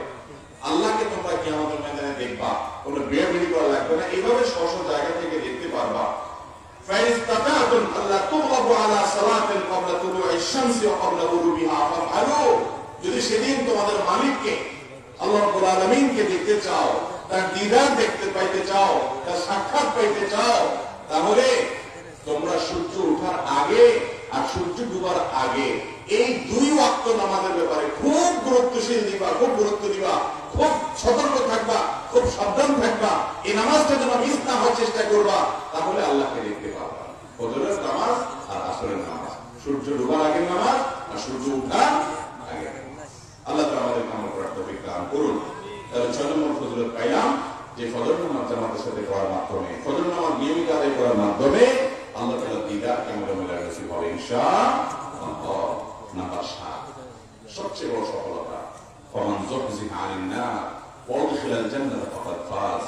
ভাইরে, দুনিয়াতে বড় আলেম হওয়া, বড় বক্তা হওয়া, ফেমাস হওয়া, জনপ্রিয় হওয়া, সবার বাহবা পাওয়া, লাখপতি কোটিপতি হওয়া, বড় পদের অধিকারী হওয়া, প্রধানমন্ত্রী প্রেসিডেন্ট হওয়া, পাওয়ারফুল মানুষ হওয়া, এগুলো কোনটা সফলতা? এগুলো সাময়িক সফলতা। চোখ বন্ধ হওয়ার সাথে সাথে এই সফলতা শেষ। মানুষের জীবনে সবচেয়ে চূড়ান্ত সফলতা কোনটা? আল্লাহ সে সম্পর্কে বলেছেন, ফামান যুহজিহা আনিন নার, যে ব্যক্তিকে কিয়ামতের দিন আল্লাহর ফেরেশতা ঘোষণা দিয়ে পরওয়ানা শোনাবেন যে তোমাকে জাহান্নাম থেকে অমুকের ছেলে অমুক, তোমাকে জাহান্নাম থেকে মুক্ত ঘোষণা করা হলো, তোমার জান্নাতে এন্ট্রান্সের ঘোষণা দেওয়া হলো, ফাকাদ ফাজ, এই ব্যক্তি সফল হয়ে গেল, আর কোন ব্যর্থতা তাকে জীবনে স্পর্শ করবে না। এই সৌভাগ্য সুযোগটা হবে ফজর নামাজ আদায়কারী ব্যক্তির উপরে। ভাইরে, ফজর নামাজের সময় শুয়ে থাকেন, মুসলমানের সন্তান, নিজেকে মুসলমান দাবি করেন, জাহান্নাম থেকে মুক্তির আশা করেন, আল্লাহর কসম ফজর নামাজ না পড়ে জাহান্নাম থেকে মুক্তি সম্ভব না। নাজাত যদি পাইতে চান ফজর আপনাকে পড়তে হবে। এই সম্পর্কে নবী করিম সাল্লাল্লাহু আলাইহি ওয়াসাল্লাম হাদিস সহিহ মুসলিম বর্ণিত হয়েছে, তিনি বলেছেন, লা ইয়ালিজান নার লা ইয়ালিজান নার আহাদুন সাল্লা ক্বাবলা তুলুইশ শামসি ওয়া ক্বাবলা গুরুবিহা। ওই ব্যক্তি কখনো জাহান্নামে প্রবেশ করবে না। হাদিসের ভাষাটা লক্ষ্য করেন, জাহান্নামে পড়ার পর আবার বের হবে সেটা না, কখনো জাহান্নামে প্রবেশ করবে না। লা ইয়ালিজা, কোশ্চেন কেন জাহান্নামে যাবে না, জাহান্নামের আগুনে এক সেকেন্ডের জন্য পড়বে না, সোজা জান্নাতে যাবে যে ব্যক্তি সূর্য ওঠার আগের আর সূর্য ডুবার আগের এই দুই ওয়াক্ত নামাজকে নিয়মিত পড়ে, অর্থাৎ ফজর এবং আসর। আর পুরুষ জামাতের সাথে আদায় না করলে তার নামাজ পূর্ণাঙ্গতা হয় না, পূর্ণাঙ্গতা পায় না। মহিলারা ওয়াক্ত মতো বাসা করলেই তাদের হয়ে যায়। আল্লাহ তাআলা আমাদেরকে জামাতের সাথে ফজর নামাজ আদায় করার তৌফিক দান করুন। তাহলে 7 নম্বর ফজিলত হলো জাহান্নাম থেকে মুক্তি, সবচেয়ে বড় ফজিলত। এর চেয়ে বড় ফজিলত আর কিছু আছে ভাই? জাহান্নাম থেকে মুক্ত ঘোষণা হলে আপনি জান্নাতে যাবেন। জান্নাতে গেলে আপনার জীবনে আর কোনো ব্যর্থতা আপনাকে পাবে? আল্লাহ তাআলা আমাদের সবাইকে জীবনের চূড়ান্ত সফলতায় পৌঁছার তৌফিক দান করুন। নাম্বার 8, ফজর নামাজ জামাতের সাথে পড়া, ফজর নামাজ পড়তে উঠা, এটা নবী করিম সাল্লাল্লাহু আলাইহি ওয়াসাল্লামের দোয়া পাওয়ার মাধ্যম। একটু আগে যে দোয়ার কথা শুনেছিলাম সুনান আবু দাউদ এবং মুসনাদ আহমদে বর্ণিত হয়েছে, নবী করিম সাল্লাল্লাহু আলাইহি ওয়াসাল্লাম দোয়া করেছেন, আল্লাহুম্মা বারিক লি উম্মতি ফি বুকুরিহা, আল্লাহ আমার উম্মতের জন্য সকালের টাইমটাতে বরকত দিয়েন। আপনি ফজর নামাজের জন্য উঠলেন মানে সকালবেলা ইবাদতে উঠলেন, আপনার জন্য বরকতের দোয়া করেছেন কে? স্বয়ং নবী করিম সাল্লাল্লাহু আলাইহি ওয়াসাল্লাম। ফজর নামাজ জামাতের সাথে আদায় করা বা ফজর নামাজ আদায় করতে ওঠা, এটা 9 নম্বর ফজিলত হলো দুনিয়া এবং দুনিয়ার মধ্যে যা কিছু আছে এই সব কিছুর যে রাজত্ব, এই সব কিছুর যে মালিকানা, এটা হলে যতটা আপনি সৌভাগ্যবান হতেন, শুধুমাত্র ফজর নামাজটা জামাতের সাথে পড়তে পারলে, ওয়াক্ত মতো পড়তে পারলে, সঠিক মতো পড়তে পারলে আপনি সেই সৌভাগ্যবান মানুষ হতে পারবেন। এই বিষয়ে সহিহ মুসলিম হাদিসে বর্ণিত আছে, নবী সাল্লাল্লাহু আলাইহি ওয়াসাল্লাম বলেছেন, রাকাতাল ফজর খায়রুম মিনাদ দুনিয়া ওয়া মা ফিহা। এই দুনিয়া এবং দুনিয়াতে যত কিছু আছে সবগুলোর মালিক একজন হয়ে গেছে, আরেকজন 2 রাকাত ফজর নামাজ পড়ার তৌফিক পেয়েছে। এই দুজনের মধ্যে যে 2 রাকাত ফজর নামাজ পড়ার তৌফিক পেয়েছে সে বেশি সৌভাগ্যবান, সে বেশি খুশনসিব, সে বেশি আল্লাহ তাআলার প্রিয় বান্দা এবং সে বেশি ধনী। ওই দুনিয়া এবং দুনিয়ার মধ্যকার সবকিছুর মালিক হওয়ার চেয়ে কত বড় ইবাদত, কত বড় ফজিলতপূর্ণ বিষয়। আর এই জন্যই তো শয়তান চিন্তা গিরা দেয়, এই জন্যই তো শয়তান আপনার হাত পা টিপে যাতে আপনি ফজর উঠতে না পারেন, এই জন্যই তো শয়তানের 12টার মতো জায়গায় রাখে যাতে আপনি ভোরে উঠতে না পারেন, অন্য নামাজ পড়েন আর না পড়েন, ফজরটা যাতে পড়তে না পারেন, শয়তানের সবচেয়ে বড় মিশন। আর আপনি মুসলমান হিসাবে, জান্নাতের পথযাত্রী হিসাবে আপনার সবচেয়ে বড় মিশন হবে আমার যে কোনো মূল্যে ফজরটা আমাদের সাথে পুরুষ করতে হবে, মহিলারা অত্যন্ত করতে হবে। চেষ্টা করা যাবে না ইনশাআল্লাহ? আল্লাহ তাআলা আমাদের কামড়ের তৌফিক দান করুন। 10 নম্বর এবং সর্বশেষ হলো ফজর নামাজের মাধ্যমে অন্তরের যে প্রশান্তি সেটা লাভ হয়, যেটা একটু আগে হাদিস আপনাদেরকে শুনালাম, বুখারী মুসলিম একযোগে বর্ণনা করেছে যে নবী করিম সাল্লাল্লাহু আলাইহি ওয়াসাল্লাম তিনি ইরশাদ করেছেন, আমরা শোয়ার পর শয়তান 3টা গিরা দেয় আমাদের কপালে। এই গিরাগুলো দেয় আলস্য সৃষ্টি করার জন্য, আমাদেরকে ঘুমে ঘুরে রাখার জন্য, এবং ভোরবেলা যাতে আমরা উঠতে না পারি সে আমাদেরকে বিভিন্ন ভাবে ফুসলাইতে থাকে, বলতে থাকে না অনেক টাইম বাকি আছে এখন।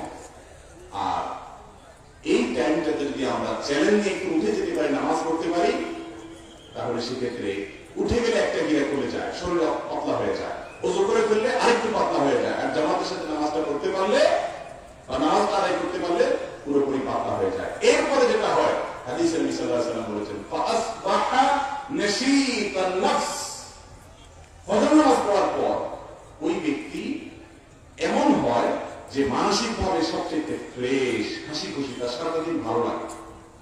আর এর বিপরীতে যদি ফজর নামাজ না পড়ে শুয়ে থাকে 8টা 9টা 10টার দিকে উঠে, ফাআসবাহা কাসলান খাবীতান নাফস, তাহলে সে অলস এবং তার মনের দিক থেকে সে নোংরা, আপনার নানা রকম বিষণ্ণতা, এটা নিয়ে তার সারাদিন কাটে, তার দিনটা ভালো যায় না।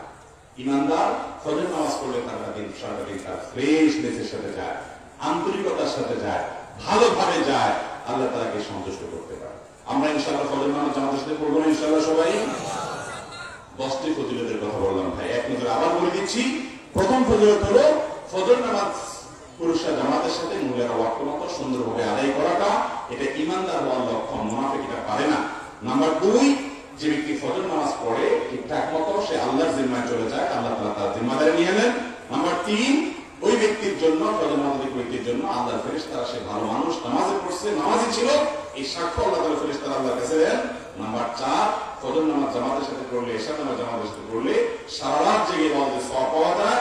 নাম্বার 5, কিয়ামতের ময়দানে অন্ধকার ভয়াবহতার সময় এই নামাজ তার জন্য পূর্ণাঙ্গ নূর এবং আলোর কাজ দেয়। নাম্বার 6, যে ব্যক্তি ফজর নামাজ পড়ে ঠিকঠাক মতো, সে ব্যক্তি আল্লাহ রাব্বুল আলামিনকে দেখতে পারে, সাক্ষাৎ করতে পারে, আল্লাহর সঙ্গে সাক্ষাৎ হয়, আল্লাহর দিদার নসিব হয় কিয়ামতে। এবং 7 নম্বর হলো জাহান্নাম থেকে মুক্তির পরোয়ানা ঘোষণা করা হয় ফজর নামাজ আদায়কারী ব্যক্তির জন্য। 8 নম্বর হলো নবী করিম সাল্লাল্লাহু আলাইহি ওয়াসাল্লামের দোয়ার ভাগীদার হয়, তিনি দোয়া করেছেন সকালের সময়টার জন্য, এই সময়টাতে যারা কাজ করবে, নেক আমল করবে তাদের জন্য। আর 9 নম্বর হলো দুনিয়ার মধ্যবর্তী সবকিছুতে 2 রাকাত ফজর নামাজ বেশি উত্তম বিধায় 2 রাকাত নামাজ পড়তে পারা, তার ফজরের নামাজটা পড়তে পারা, এটা গোটা দুনিয়ার মালিক হওয়ার চেয়ে বেশি শ্রেষ্ঠ। এই শ্রেষ্ঠত্বের মর্ম দুনিয়াতে বুঝে আসবে না, মৃত্যুর পরে চোখ বন্ধ হওয়ার পরে বুঝে আসবে ইনশাআল্লাহ। 10 নম্বর হলো ফজর নামাজ জামাতের সাথে পড়তে পারলে মানসিক প্রশান্তি হাসিল হবে ইনশাআল্লাহ। সবাই নিয়ত করবো তো ইনশাআল্লাহ। যারা যারা নিয়ত করছেন এখন থেকে ফজর নামাজটা পুরুষরা জামাত মিস করবো না, খুব সময় মতো আদায় করবো, অ্যালার্ম দিয়ে রাখবো, বন্ধু-বান্ধবকে বলবো ফোন দিয়ে টাকা দেওয়ার জন্য, মুরব্বীদেরকে বলবো আমাদেরকে ডেকে দিবেন, যে কোনো ভাবে মিস হতে দেবো না। এটা আমার জীবনে একটা বড় চ্যালেঞ্জ হিসাবে দিলাম। এটা যারা নিয়ত করছেন একটু হাতগুলো তুলে দেখেন। আল্লাহ আপনি আমাদের সবাইকে আপনি কবুল করে নিন। আমরা সবাই যেন ফজর নামাজ জামাতের সাথে করতে পারি সেই তৌফিক দান করুন। আল্লাহ আমাদের নিয়তকে আপনি কবুল করে নেন। আল্লাহ আমাদের নিয়তগুলো আমরা ধরে রাখতে পারি, আমল করতে পারি, সেই হিম্মত আর সাহস আপনি দান করেন।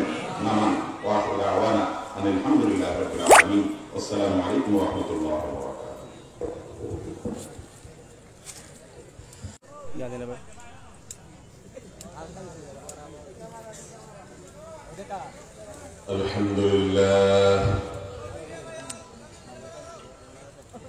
الحمد لله نحمده ونستعينه ونستغفره ونؤمن به ونتوكل عليه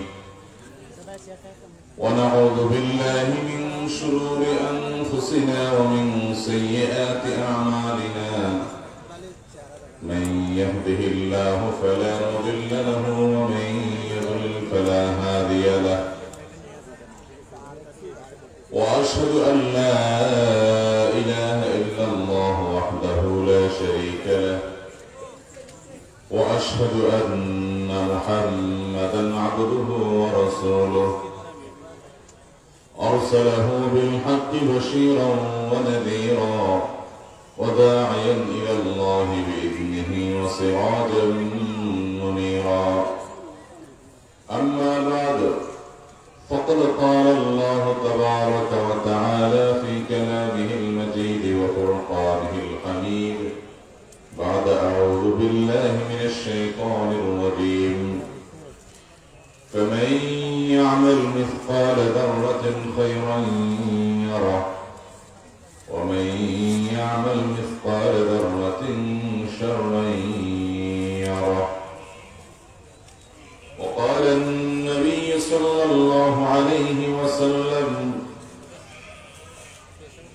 ليس صلاة أثقل على المنافقين من الفجر والعشاء ولو يعلمون ما فيهما لأتوهما ولو حبوا أو كما قال عليه الصلاة والسلام. ঐতিহ্যবাহী কক্সবাজার জেলার অন্তর্গত উখিয়া থানার উত্তর পুকুরিয়া ইসলাম যুব কল্যাণ সংসদের উদ্যোগে আয়োজিত 2 দিন ব্যাপী 32তম ঐতিহাসিক সিরাতুন নবী সাল্লাল্লাহু আলাইহি ওয়াসাল্লাম মাহফিলের সম্মানিত সভাপতি, উপস্থিত অত্র এলাকার সম্মানিত ওলামায়ে কেরাম এবং দূরান্ত থেকে আগত আমার প্রাণপ্রিয় হৃদয়ী ভাইরা ও পর্দার মা বোনেরা, আল্লাহ রাব্বুল আলামিন আমাদেরকে 2 দিন ধরে কোরআন এবং হাদিস থেকে বিভিন্ন বিষয়ের উপরে আলোচনা শোনার, ওয়াজ এবং নসিহত শোনার তৌফিক দান করেছেন। এই জন্য আল্লাহ রাব্বুল আলামিনের কাছে আমরা শুকরিয়া জানাই, আলহামদুলিল্লাহ।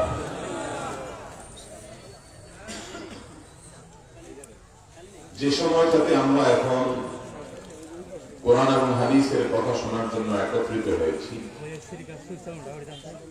এই সময়টাতে কোরআন এবং হাদিসের কথা শোনার জন্য একত্রিত হওয়াটা এটা অত্যন্ত স্পষ্ট একটি প্রমাণ যে আল্লাহ রাব্বুল আলামিন আমাদেরকে ভালোবাসেন, পছন্দ করেন, আল্লাহর পরম প্রিয় ভাজন হওয়ার তৌফিক আমাদের হয়েছে।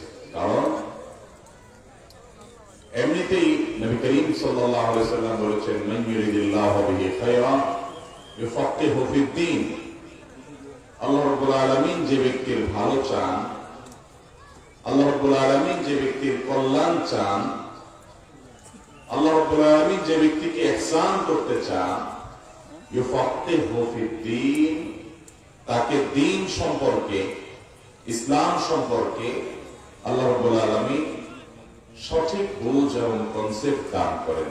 দ্বীনের প্রতি তার আন্তরিকতা, দরদ, দ্বীনের প্রতি তার সমঝ, দ্বীনের প্রতি তার টান, আকর্ষণ, ভালোবাসা, এগুলো আল্লাহ তাআলা তাকে দিয়ে দেন। যে সময়টাতে আমরা এই মুহূর্তে আলোচনা শুনছি, এই সময়টা কিয়ামতের উপর নিকটবর্তী সময়। গোটা পৃথিবীতে চতুর্দিকে শয়তান তার দোসরদেরকে দিয়ে বনি আদমকে জাহান্নামে নেওয়ার সমূহ পথ উন্মুক্ত করে বসে আছে। এক একজনকে এক একটা লোভ দিয়ে, এক একজনকে এক একটা টোপ দিয়ে, এক একজনকে এক একটা আকর্ষণ দিয়ে কোরআন থেকে এবং হাদিস থেকে দূরে সরানোর জন্য শয়তান তার মিশন বাস্তবায়ন করে চলেছে। এমন একটা সময় আমরা পার করছি যখন মানুষ জাহান্নামে পতিত হওয়ার জন্য প্রতিযোগিতায় লিপ্ত। নামে মুসলমান গোটা পৃথিবীতে নামে মুসলমান পরিপূর্ণ হয়ে গেছে। এরকম একটা সময়, এরকম কঠিন সময় আল্লাহ রাব্বুল আলামিন আমাদেরকে কোরআন এবং হাদিসের কথা শোনার জন্য, বলার জন্য একত্রিত হওয়ার তৌফিক দিয়েছেন। এই জন্য আল্লাহ রাব্বুল আলামিনকে আমরা শুকরিয়া জানাই, আলহামদুলিল্লাহ। মুহতারাম হাজরিন, এরকম জটিল এবং কঠিন পরিস্থিতিতে ফিতনা যত বাড়বে, ইমানদারের কাজ হবে কোরআন এবং হাদিসকে তত বেশি আঁকড়ে ধরা।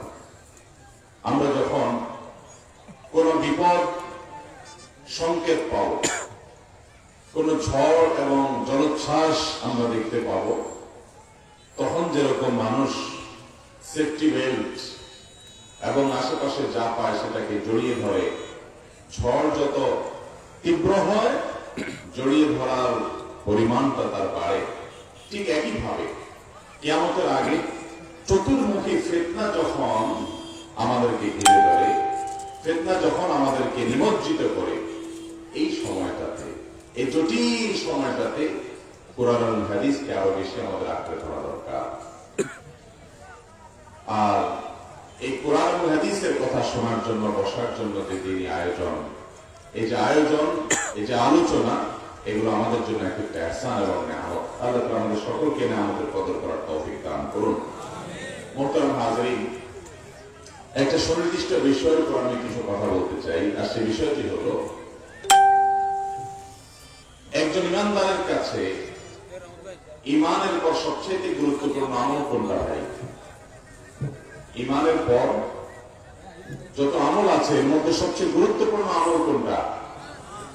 নামাজ। সালাত বা নামাজের চাইতে গুরুত্বপূর্ণ কোন আমল আর আল্লাহর জমিনে হতে পারে না। এই সালাত এবং নামাজ এই সম্পর্কে আল্লাহ রাব্বুল আলামিন গোটা কোরআনে এত বেশি গুরুত্ব আরোপ করেছেন, নবী করিম সাল্লাল্লাহু আলাইহি ওয়াসাল্লামের হাদিসগুলোতে এত বেশি গুরুত্ব আরোপ করা হয়েছে যে সাহাবায়ে কেরাম রাদিয়াল্লাহু তাআলা আজমাইন তারা মুসলমান আর অমুসলমান চিনতেন নামাজি আর বেনামাজি দেখে। অর্থাৎ যে ব্যক্তি নামাজি তাকে তারা মুসলমান গণ্য করতেন, আর যে বেনামাজি তাকে তারা মুসলমান মনে করতেন না। অথচ আমাদের সমাজে আজকাল বেশিরভাগ মুসলমানদের অবস্থা হলো যে আমরা নামে মুসলমান, দাবিতে মুসলমান, কিন্তু নামাজের ব্যাপারে আমাদের গাফিলতি এবং অলসতা চরম। এই নামাজের মধ্যে আবার 5 ওয়াক্ত নামাজের মধ্যে আল্লাহ রাব্বুল আলামিনের কাছে গুরুত্বপূর্ণ একটা নামাজ হলো ফজরের নামাজ। রাসূল করিম সাল্লাল্লাহু আলাইহি ওয়াসাল্লামের বিভিন্ন হাদিস থেকে বোঝা যায় সবচেয়ে গুরুত্বপূর্ণ নামাজের তালিকায় ফজরের নামাজ অন্যতম। যদিও হাফিজু আলাস সালাওয়াত ওয়াস সালাতুল উসতা এই আয়াতের ব্যাখ্যায় এবং আরো বিভিন্ন হাদিসের আলোকে অনেক ইমামদের এবং সালাফের বক্তব্য হলো 5 ওয়াক্ত সালাতের মধ্যে, 5 ওয়াক্ত নামাজের মধ্যে সবচেয়ে গুরুত্বপূর্ণ নামাজ হলো আসরের নামাজ। কিন্তু অনেক উলামায়ে কেরাম, ইমামদের মতে ফজরের সালাতের গুরুত্ব অপরিসীম এবং সবচেয়ে বেশি। ফজরের নামাজ এটার গুরুত্ব এত বেশি যে এই নামাজটার আলাদা ফজিলতের কথা বহু হাদিসে বর্ণিত হয়েছে, যেগুলো আমাদের মুসলমান ভাই বোনরা অনেকে জানেন না। যোহরের নামাজ সম্পর্কে, আসরের নামাজ তো আছেই, মাগরিব কিংবা ইশার নামাজ সম্পর্কেও কিছু কিছু ফজিলত আসছে, কিন্তু ফজরের নামাজ সম্পর্কে অসংখ্য হাদিসে ফজিলত বর্ণিত হয়েছে।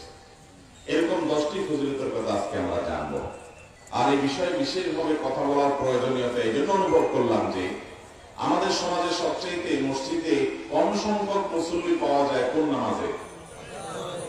ফজরের নামাজ। অন্য কোন ওয়াক্তে মসজিদে এত কম মুসল্লি পাওয়া যায় না যত কম মুসল্লি পাওয়া যায় কোন নামাজে? ফজরের নামাজ। এই ফজরের নামাজ যেটার গুরুত্ব এত বেশি, শয়তান ওইটা আমাদের কাছে সবচেয়ে কঠিন করে ফেলেছে, ঠিক না? ঠিক।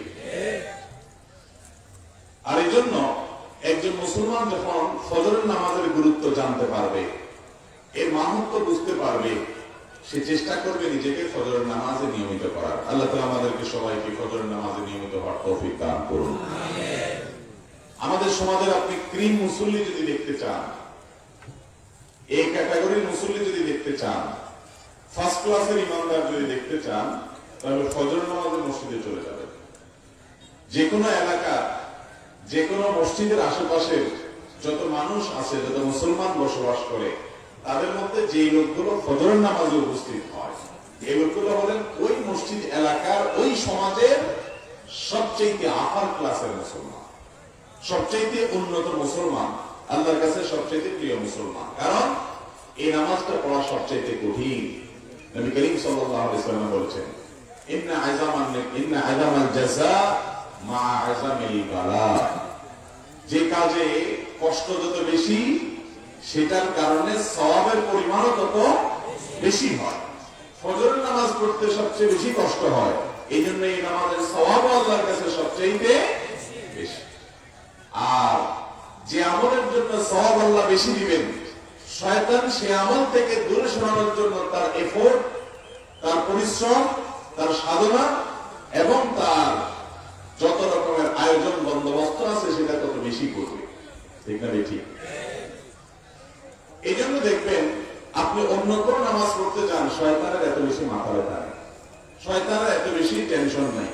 শয়তান অন্য নামাজ থেকে আপনাকে দূরে রাখার জন্য, গাফেল রাখার জন্য এত পরিশ্রম করে না যত পরিশ্রম করে ফজরের নামাজ থেকে আপনাকে দূরে রাখার জন্য। এই জন্য দেখবেন ভোর রাতে আমরা যখন ঘুমে থাকি, এই টাইমটাতে যে ঘুমটা হয়, এই ঘুমটা হয় আমাদের দিন এবং রাত 24 ঘন্টার ভিতরে সবচেয়ে মজার ঘুম, ঠিক না? ঠিক। বিশেষ করে শীতের সময় মজাটা বেশি অনুভব হয়, গরমের সময় হয়। ভোর রাতে কিরকম মজা? এত বেশি মজা যে এই ঘুমের ফলে আপনার ভাই আশেপাশে কথা বলা বন্ধ করতে হবে। আমি কথা বললে কথা বলতে পারি না, আশেপাশে কোনো আওয়াজ হতে পারবে না। বাইরের আওয়াজ, মাইকের আওয়াজ, বাঁশির আওয়াজ, আশেপাশের টুসটাস আওয়াজ, এগুলো সব বন্ধ করতে হবে। আওয়াজ বন্ধ না করলে কথা আসবে না, এলোমেলো হয়ে যায়, আমার অন্যদিকে নষ্ট হয়ে যাচ্ছে। মেহরবানি করে স্টেজে যারা আছেন কথা বলবেন না। জি, তো বলতেছিলাম যে ফজরের নামাজ, এই নামাজটাকে আল্লাহ রাব্বুল আলামিন এত কঠিন করেছেন। এই ফজর বেশি দান করেছেন যে ইবলিস তার সমস্ত চেষ্টা ব্যয় করে আমাদের নামাজ নষ্ট করার জন্য, সমস্ত চেষ্টা ব্যয় করে।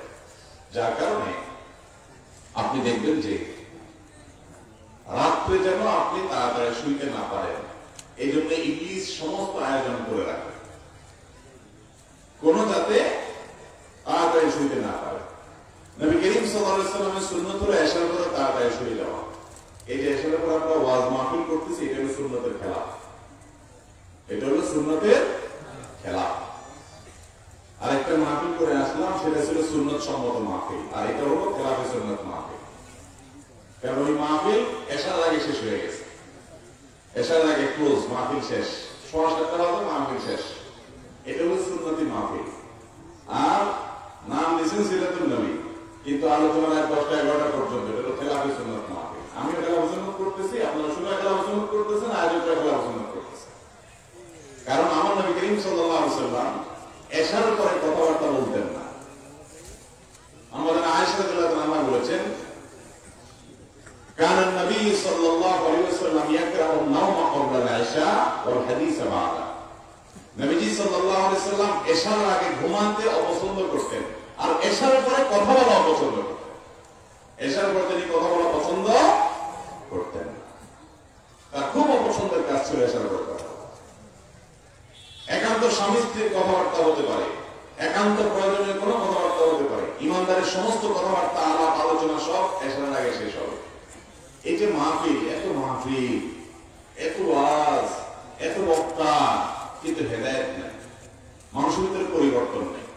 এর একটা কারণ এটাও যে সুন্নাত তরিকা, সুন্নাত পদ্ধতি মাহফিলগুলোতে অ্যাপ্লাই হয় না। এই জন্য সব জায়গায় গিয়ে আমি মাহফিল কর্তৃপক্ষকে করজোড় করে অনুরোধ করি, ভাইরে মাহফিল যখন সওয়াবের জন্যই করবেন, গভীর রাত পর্যন্ত মাহফিল করবেন না। মানুষের ঘুমের ক্ষতি করে তারপরে যায় গভীর রাত পর্যন্ত মাহফিল করে সওয়াব হবে না। সওয়াব পেতে হলে রাত 9টা 10টায় মাহফিল ক্লোজ, এশার নামাজ পড়ে বাসায় চলে যাবে সবাই। এটা হলো সুন্নত তরিকার মাহফিল। আল্লাহ তাআলা আমাদেরকে আমল করার তৌফিক দান করুন। ভাইরা আমার, যেটা বলছিলাম যে রাতে তাড়াতাড়ি শোয়াটা হলো সুন্নাত। আমরা কি এখন রাতে তাড়াতাড়ি শুতে পারি? আমিও পারি না, আপনিও পারেন না, আমরা কেউ পারি। কিন্তু আলোচনাটা যদি থাকে, এক সময় বিবেচনা আসবে, এক সময় আমল আসবে। আলোচনায় যদি ছাড়াই যায়, এ হাদিস মুর্দা হয়ে গেছে, ইতিম হয়ে গেছে, মিসকিন হয়ে গেছে, এই হাদিস আমাদের কাছে এখন অসহায় হয়ে গেছে, এই হাদিসের উপর আমরা আমল করি না, রাতে তাড়াতাড়ি শোয়া। ডাক্তাররাও বলেন যে রাতে 10টা থেকে 2টা পর্যন্ত এই টাইমের ঘুমটা স্বাস্থ্যের জন্য খুব ভালো। এই টাইমের ঘুম বডিতে ইমিউনকে স্ট্রং করে, মানুষের রোগ প্রতিরোধ ক্ষমতাকে বৃদ্ধি করে। অথচ আমাদের দেশের বাস্তবতা কি ভাই? গ্রাম বলেন আর শহর বলেন, রাত 8টা 9টার পরে তো আমাদের দিন শুরু হয়, ঠিক না? ঠিক, দিন শুরু হয় মানে আমাদের কাজ কাম, আড্ডাবাজি, যত রকমের টক শো, মিষ্টি শো আছে, যত রকমের আলাপ আলোচনা আছে, এশার নামাজটা একটা বোঝা। এটা শেষ করে ফেলতে পারলে এরপরে আমরা জামা কাপড় খুলে লুঙ্গি টুঙ্গি পরে আমরা আমাদের ডাইনিং এ বা ড্রয়িং এ আমরা আরামের সাথে বসে রিমোটটা হাতে নিয়ে এবার দেশ বিদেশের খবর, সেটা নিয়ে ঘরোয়া টক শো, আর মোবাইলে, ফেসবুকে, ইউটিউবে আমরা বিভিন্ন আপনার স্ক্রল করতে করতে করতে প্রায় 12টার আগ পর্যন্ত আমাদের ঘুম আসে না, ঠিক না? ঠিক। ওই যে মসজিদে ফজরের মুসল্লি কম দেখেন, কারণ কোনটা? কারণ হলো এইটা, নবী করিম সাল্লাল্লাহু আলাইহি ওয়াসাল্লামের একটা সুন্নাত আপনি ছেড়ে দিলে বহু সুন্নাত এমনি ছুটে যাবে, আপনি চাইলেও আর করতে পারবেন না। যেহেতু রাতে তাড়াতাড়ি শোয়ার সুন্নাত বিদায় হয়ে গেছে, আমরা এটার উপর আমল করি না। এই জন্য ফজর আমরা চাইলেও করতে পারি না, যারাও করি তারাও কি করে কিছু জানি না, আমরা তো তার ফজর হাতে হাতে করি, কারণ করে এসে আবার মরার মতো ঘুম দিতে হবে। সকালের ঘুম এটা প্রশংসনীয় ঘুম না। অসুস্থ মানুষ রাতভর কোনো কারণে কাজ করতে হয়েছে, তিনি ঘুমাবেন, ভিন্ন কথা। কিন্তু আমরা বেশিরভাগ মানুষ এখন অভ্যস্ত হলাম যে সকালের ঘুম তো যাইতেই হবে, ঠিক না? ঠিক। কাইলুলা হলো সুন্নাত, দুপুরের ঘুম সেটা নেই। খেয়াল করেন সুন্নাত গুলো কিভাবে একটা একটা করে সমাজ থেকে দূরে সরে। রাতে তাড়াতাড়ি শোয়া সুন্নাত, সেটা নেই। সকালে জেগে থাকা সুন্নাত, সেটাও নেই। আবার দুপুরে ঘুম সেটাও নেই, মানে সব উলট পালট। দুপুরে ঘুমানো সুন্নত, তখন আমরা ধুমসে কাজ করি। আর সকালে জেগে থাকা সুন্নত, তখন আমরা ধুমসে ঘুমাই। সন্ধ্যায় তাড়াতাড়ি ঘুমাইতে হবে, তখন আমরা জেগে থাকি। ভোরে তাড়াতাড়ি উঠতে হবে, তখন আমরা ঘুমাই থাকি। পুরো লাইফস্টাইল থেকে শয়তান এমন ভাবে করেছে যে কোনোভাবে যেন জান্নাতে আমরা যেতে না পারি। এটা যদি আমরা বুঝতে পারি এবং সেটাকে আমলে আনতে পারি, তাহলে কাজ হবে। আমার কথা ঠিক বলে লাভ নেই, আমল করার চেষ্টা করবো তো ইনশাআল্লাহ। আমি বহু দিনদার, বহু এমন মুসলমানকে বলে দেখেছি যে দিনের সব বিষয় পালন করার চেষ্টা করে, মাশাআল্লাহ। ৫ ওয়াক্ত সালাত আদায় করেন, হালাল হারাম মাল বিচার করে চলেন, অন্য সব আমল করতে পারে, কিন্তু রাতে তাড়াতাড়ি শোয়ার আমলটা, এটা বড় চ্যালেঞ্জিং আমল। অনেক মানুষও পারে না। আবার কিছু মানুষ দেখেছি আলহামদুলিল্লাহ, তারা এই সুন্নতকে জিন্দা করেছে। এছাড়া করে তাদের জগৎ বন্ধ হয়ে যায়, মোবাইল অফ হয়ে যায়, তারা ঘুমায় পড়ে। দিন দুনিয়া দুইটা করলাম। রাতে তাড়াতাড়ি শোয়া, এটা নবী করিম সাল্লাল্লাহু আলাইহি ওয়াসাল্লামের এমন আমল ছিল, এই আমলের খেলাফ তিনি করতেন না সচরাচর। আর সকালের যে টাইমটা, ফজরের পরের টাইম, ভোরের সময়, এই সময়ের জন্য তিনি দোয়া করতেন, আল্লাহুম্মা বারিক লি উম্মতি ফি বুকুরিহা। আল্লাহ, সকালবেলার সময়টা, ভোরবেলার সময়টাতে আমার উম্মতকে আপনি বরকত দিয়েন। নবী বরকতের দোয়া করছেন। ও ছাত্র ভাই, রাত 12টা পর্যন্ত না পড়ে রাতে তাড়াতাড়ি শুয়ে যান, ভোর রাতে উঠে পড়া ধরেন, দেখবেন পড়াতে বরকত হবে, কারণ নবী কি দোয়া করে গেছে।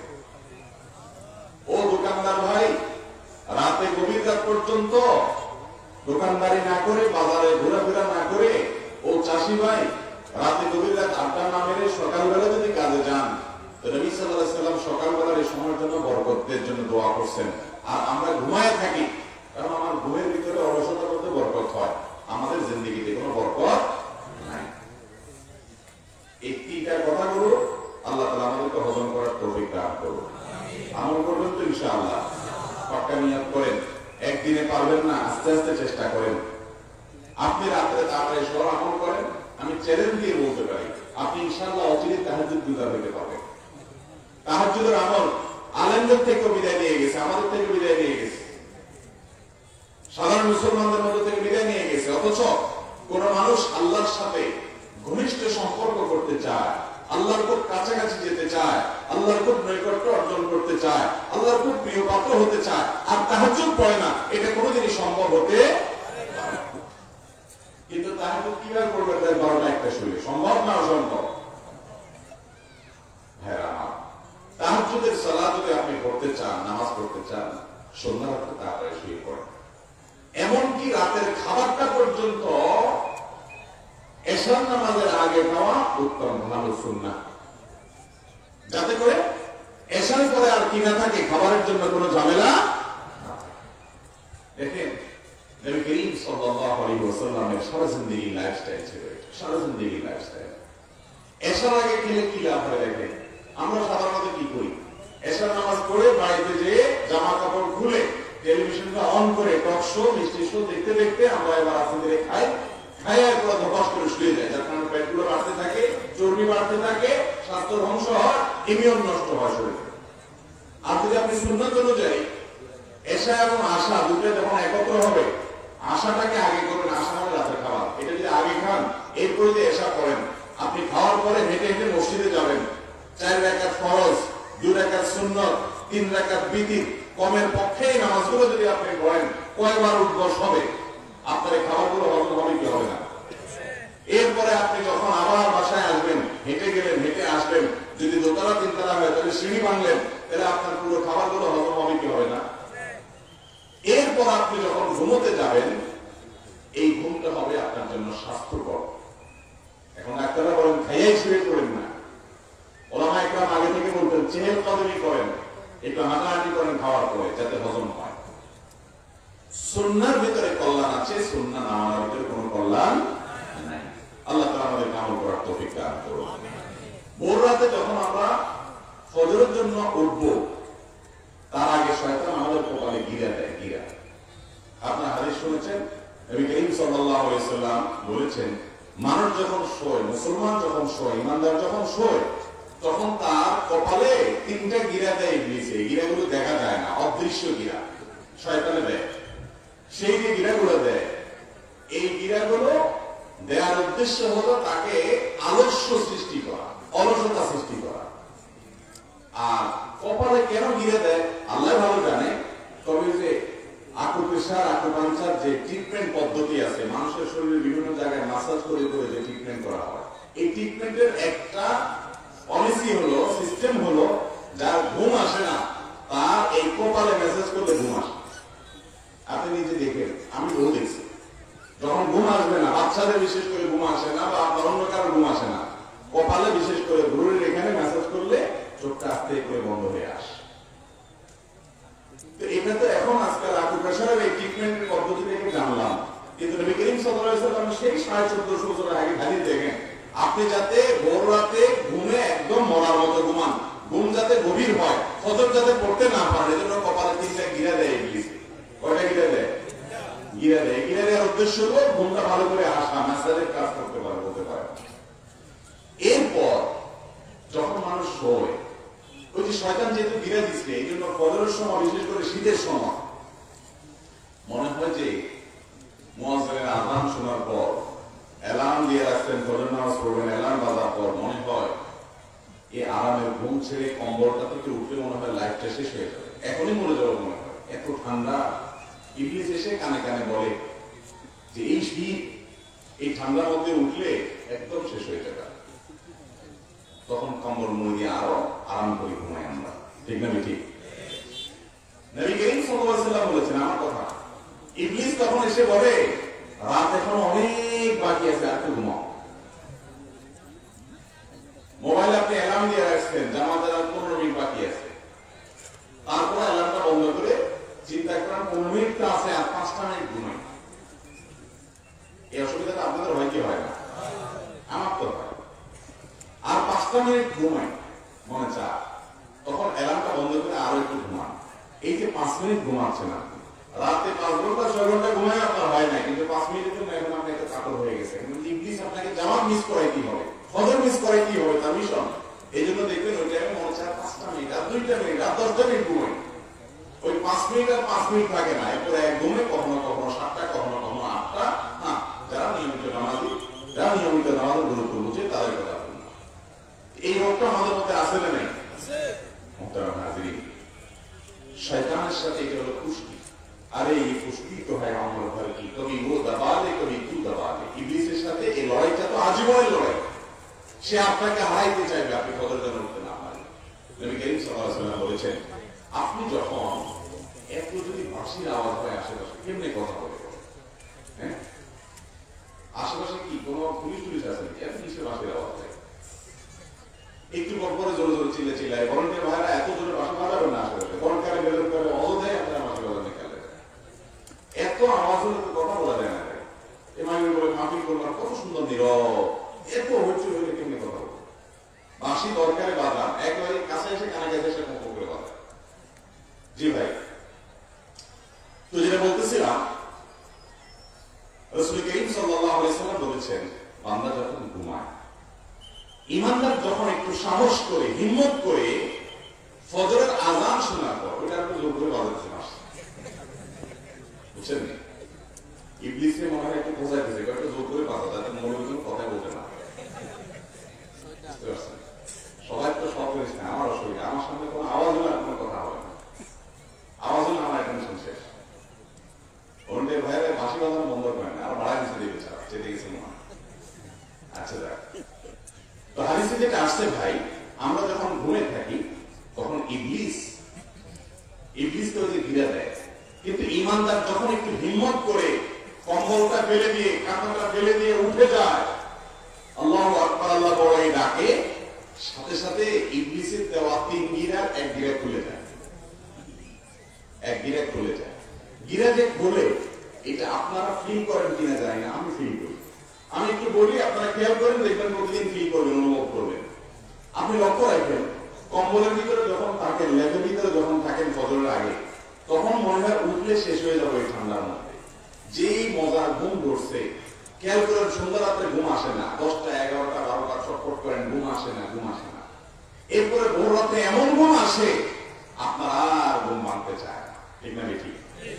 সন্ধ্যা রাত্রে ইবলিস জায়গায় রাখে, বলো যে ফেসবুক আর একটা পোস্ট বাকি আছে, নতুন টকশো বাকি আছে, অমুক নাটক কোন সিরিয়ালের আজকে পর্ব গুরুত্বপূর্ণ, তারপর ইউটিউবে স্ক্রল করতে থাকে, এভাবে আঙুল দিয়ে টানতে টানতে টানতে ফেসবুকে ইউটিউবে কোথায় যাচ্ছেন, কি দেখতেছেন, কি টানতেছেন নিজেও জানেন, ঠিক না ঠিক? মনে হয় কিছু হারাই গেছে। ইবলিস এগুলোতে ব্যস্ত রাখে। কিন্তু আপনি যখন হিম্মত করে উঠে যান, একটু খেয়াল করে দেখেন, ফজরের সময় একটু খেয়াল করে দেখেন, কম্বল কাঁথা ফেলে দিয়ে যদি হিম্মত করে উঠে যেতে পারেন, আলহামদুলিল্লাহ পড়ে, ঘুমের দোয়া পড়ে, আলহামদুলিল্লাহ ইয়ানা বাদামা আমাতানা ওয়া ইলাইহিন নুশুর দোয়া পড়ে আপনি উঠে যান। উঠে যাওয়ার পরে দেখবেন শরীরটা একটু হালকা মনে হচ্ছে। একটু আগে আপনার কাছে যে মনে হয়েছিল যে কাঁথা থেকে, কম্বল থেকে, লেপের ভেতর থেকে বের হলে আপনি মরে যাবো, এখন তো মনে হচ্ছে না, অনেকখানি হালকা মনে হচ্ছে। ইবলিস মৃত্যু, এই মৃত্যুকে আপনাকে ভয় দেখিয়েছে, মৃত্যুকে আপনাকে ভয় দেখিয়েছে। আপনি উঠার পরে দেখবেন যে অর্ধেক হালকা হয়ে গেছে শরীর, এখনো একটু বাকি আছে, গিরা দুটো বাকি, এখন হাদিসে আসছে দুটো গিরা তখনো বাকি থাকে। যেহেতু দুটো গিরা বাকি থাকে ইবলিসের, এই জন্য এখনো শরীরটা একটু ভয় ভয় লাগে। বেসিনে যান, টেপের কাছে যান, পুকুরে যান, টিউবওয়েলের কাছে যান, আর মনে হয় কি ঠান্ডা পানি ছাড়তে দিলেই মনে শেষ হয়ে গেল, দিতে মনে চায় না। ইবলিস আরো একটা কথা বলে আর কি আপনার সাথে। তখনও আপনি যদি হিম্মত করে বিসমিল্লাহ বলে এটা হাত দিয়া ওযু শুরু করে দেন, ওযুটা যদি শেষ করতে পারেন, শরীরটা দেখবেন আরো পাতলা হয়ে গেছে, গিরা আরেকটা খুলে গেছে, সেজন্য ফিল করবেন যে গিরা খুলে গেছে, শরীর পাতলা হয়ে গেছে, আরো একটা গিরা বাকি আছে। এবার ইবলিস বলে ওযু করলাম বুঝলাম, কিন্তু মসজিদ পর্যন্ত যাইতে যে কুয়াশা, বাইরে যে ঠান্ডা পিনপিনে বাতাস, লাইফ শেষ হয়ে যাবে নাকি বড়ই ছেড়ে ফেলবো। ইবলিসে আপনার সাথে এখন শেষ চেষ্টা হবে। আপনি যদি হিম্মত করে মসজিদে নামাজটা পড়ে ফেলতে পারেন ফজরে, আল্লাহ তাআলার মেহেরবানিতে তৃতীয় গিরাও তাতে ইবলিসের খুলে যায়। আর খুলে গেলে কি হয়, নামাজ পড়ে আসার সময় খেয়াল করে দেখেন, ফজরের নামাজ পড়ে বাসায় আসার সময় আপনার কাছে যে রিল্যাক্স মনে হবে, যে নির্ভর মনে হবে, যে সতেজ মনে হবে, যে ফ্রেশ মনে হবে, পুরো 24 ঘন্টার মধ্যে আর কোন সময় আপনি নিজেকে এত ফ্রেশ মনে হবে। পরীক্ষা করে দেখেন, একটু খেয়াল করে দেখেন, হয়তো খেয়াল করা হয় না, কিন্তু ফ্রেশ আপনার হয়। ওই যে অলসতা বলতে আর কিছুই না। রাত 12টায় শোন আর 2টায় শোন, ফজর যদি আপনি ওযু করে জামাতের সাথে পুরস্কার করতে পারেন, তাহলে জামাত করে বাসায় আসার সময় মনে হবে আপনার পুরো শরীরটা ফ্রেশ হয়ে গেছে। কারণ 3 নম্বরের যে গিরা শরীর দিয়েছে সেটা পর্যন্ত খুলে যায়। মুহতারাম হাজিরিন, এই ফজরের নামাজটা পড়ার চেষ্টা করবো ইনশাআল্লাহ। মা বোনরা যারা আছেন, মহিলারা এখানে আলোচনা শুনতেছেন, তারা বলবেন যে আমাদের ওয়াজ কই, এটা তো পুরুষদের, আমরা তো বাসায় নামাজ পড়বো। তো তাদের জন্য বলবো যে পুরুষদের জন্য বিশেষ যে সমস্ত আমল আছে, এই আমলগুলোর ফজিলত মহিলারা পাইতে পারেন কয়েকভাবে। নাম্বার 1, বাসার পুরুষদেরকে আপনি উৎসাহ দিয়ে উদ্বুদ্ধ করে উঠে দিবেন, একটার জন্য শুয়ে থাকতে না পারে ফজরের সময়, সবগুলো উঠে দিবেন ডেকে ডেকে। কারণ আপনার দেখা দেখি যখন কেউ কোনো ভালো কাজ করবে, সেই ভালো কাজ করে যে পরিমাণ সওয়াব পাবে, আপনি যে রাস্তা দেখাইলেন, মাধ্যম হলেন, আপনার কারণে সে করতে পারলো, এই জন্য আপনি বোনাস হিসেবে সমপরিমাণ সওয়াব অটোমেটিক পাবেন। নাম্বার 2, মা বোনদের জন্য দ্বিতীয় পদ্ধতি এবং পলিসি হলো যে পুরুষদের জন্য যে বিশেষ আমল আছে, যেমন জুমার দিনের আমল আছে, তাড়াতাড়ি মসজিদে যেতে পারলে, কয়েকটা কাজ করতে পারলে প্রতি কদমে 1 বছর ইবাদতের সওয়াব পাওয়া যায়, 1 বছর নফল রোজা রাখার সওয়াব পাওয়া যায়। মা বোনদের জন্য আমলটা নাই, পুরুষদের জন্য আছে। তাহলে তারা কিভাবে হাসিল করবে? দ্বিতীয় পলিসি হলো আল্লাহর কাছে তামান্না ব্যক্ত করবেন যে আল্লাহ, আমি যদি পুরুষ হতাম তো অন্তত এই আমলটা আমি ছাড়তাম না, যেহেতু তুমি আমাকে নারী করেছো, এই আমলটা করার সুযোগ আমার নাই, সেজন্য আমি মিস করছি। এই যে নিয়ত আছে পাক্কা নিয়তের কারণে আল্লাহ তাআলা তাদেরকে সমপরিমাণ সওয়াব দিয়ে দিবেন ইনশাআল্লাহ। নাম্বার 3, এই বিষয়ে যে বক্তব্য, কোরআন হাদিসের আয়াত রেফারেন্স আমরা শুনবো, সেগুলো যখন অন্যদেরকে শেয়ার করবো, অন্যদেরকে জানাবো, আমার জানানো, আমার শেয়ার করা থেকে, আমার বলা থেকে, আমার আলোচনা থেকে, আমার দাওয়াত থেকে যদি কোনো সামল করে, তাহলে তার ফলেও মান দাল্লা ইলা খাইরিন ফালাহু মিসলু আজরি ফাইলিহি মিন গায়রি আন ইউনকাসা মিন আজরিহি শাইআ। যে ব্যক্তি ভালো কাজের পথ দেখাবে, তার দেখানোর কারণে যে কাজটা করবে, তাদের সমগ্র সওয়াব আল্লাহ তাআলা ওই ব্যক্তিকে দান করবেন, ওই আমলকারী সওয়াবে কোনো কমতি হবে। অতএব মা বোনরা সেভাবে করতে পারে। ফজরের সালাত এ সম্পর্কে আবু হুরায়রা রাদিয়াল্লাহু আনহু বর্ণিত হাদিসে নবী করিম সাল্লাল্লাহু আলাইহি ওয়াসাল্লাম বলেছেন, যেটি বুখারী মুসলিমে বর্ণনা করেছে, মুনাফিকদের উপর, মুনাফিকদের কাছে সবচেয়ে কঠিন হলো দুই ওয়াক্তের নামাজ। কয় ওয়াক্তের নামাজ? ফজর এবং এশা। ফজর এবং এশা, এই দুই ওয়াক্ত নামাজ মুনাফিকদের জন্য খুব কঠিন। যাদের ঈমানের দুর্বলতা যত বেশি, তাদের জন্য ফজর নামাজ পড়াটা তত কঠিন হয়। আর যার ঈমান যত স্ট্রং হয়, ফজর নামাজ পড়াটা তার জন্য সহজ হয়। এই জন্য আগেই বলেছি, আপনি আপনার এলাকার এই ক্লাসের, এই ক্যাটাগরির মুসলমান যদি দেখতে চান, ফার্স্ট ক্লাসের ইমানদার যদি দেখতে চান, ফজর নামাজে চলে যান। যে মানুষগুলো ফজর নামাজে হাজির হয়, এই মানুষগুলো হলো মুসলিমদের মধ্যে, মুসলমানদের মধ্যে এই ক্লাসের মুসলমান। যদি তার অন্য কোনো ত্রুটি বিচ্যুতি থাকে, সে হারাম খায়, অন্য কোনো হারামের সাথে সম্পর্ক থাকে, সেটা ভিন্ন বিষয়, তার কারণে সে আল্লাহর কাছে জবাব দিতে মুখোমুখি হবে। কিন্তু নামাজের দিক থেকে সে শ্রেষ্ঠ নামাজি, যে নামাজি ফজর নামাজ জামাতে হাজির। আমাদের অনেক ভাইরা আছেন, দিন প্রচারের কাজ করেন, দাওয়াতের কাজ করেন, ফেসবুকে, অফলাইনে, অনলাইনে। উনি 12টা পর্যন্ত দাওয়াতের কাজ করেন, কিন্তু ফজরের সময় আমাকে মসজিদে পাওয়া যায়। আমি এরকম বহু দাওয়াতের কাজ আলাকে ধরছি, বড় দাওয়াতের কাজ করে, ফজরের সময় হাজির নেই। কি রে ভাই, তোমার ফজর হয়ে গেছে, আমতা আমতা করে। এই দাওয়াতের 2 পয়সার কোনো মানে আছে? এটা হলো শয়তানের নেক্সটে ঢোকা। আপনার ফজর মিস হবে, সেই দাওয়াতে ইসলাম আপনাকে বলে নাই যে মাহফিল কাজ 2টা পর্যন্ত করে যায় শুয়ে যাবেন, এরপর আপনার ফজর করতে পারবেন না। এই মাহফিল মুহাম্মদ রাসূলুল্লাহ সাল্লাল্লাহু আলাইহি ওয়াসাল্লাম শেখানো মাহফিল না। এই মাহফিল থেকে উম্মতের হেদায়েত হবে না। আসমানে অনেক জায়গায় 2টা, 2:30, 3টা পর্যন্ত মাহফিল, এরপর যায় ঘুম দেয়, 1-9টা পর্যন্ত শেষ ফজর মিস। আল্লাহ তাআলা আমাদেরকে হেদায়েত দান করুন। তো ফজর নামাজের 10টি ফজিলত এবং মর্যাদা।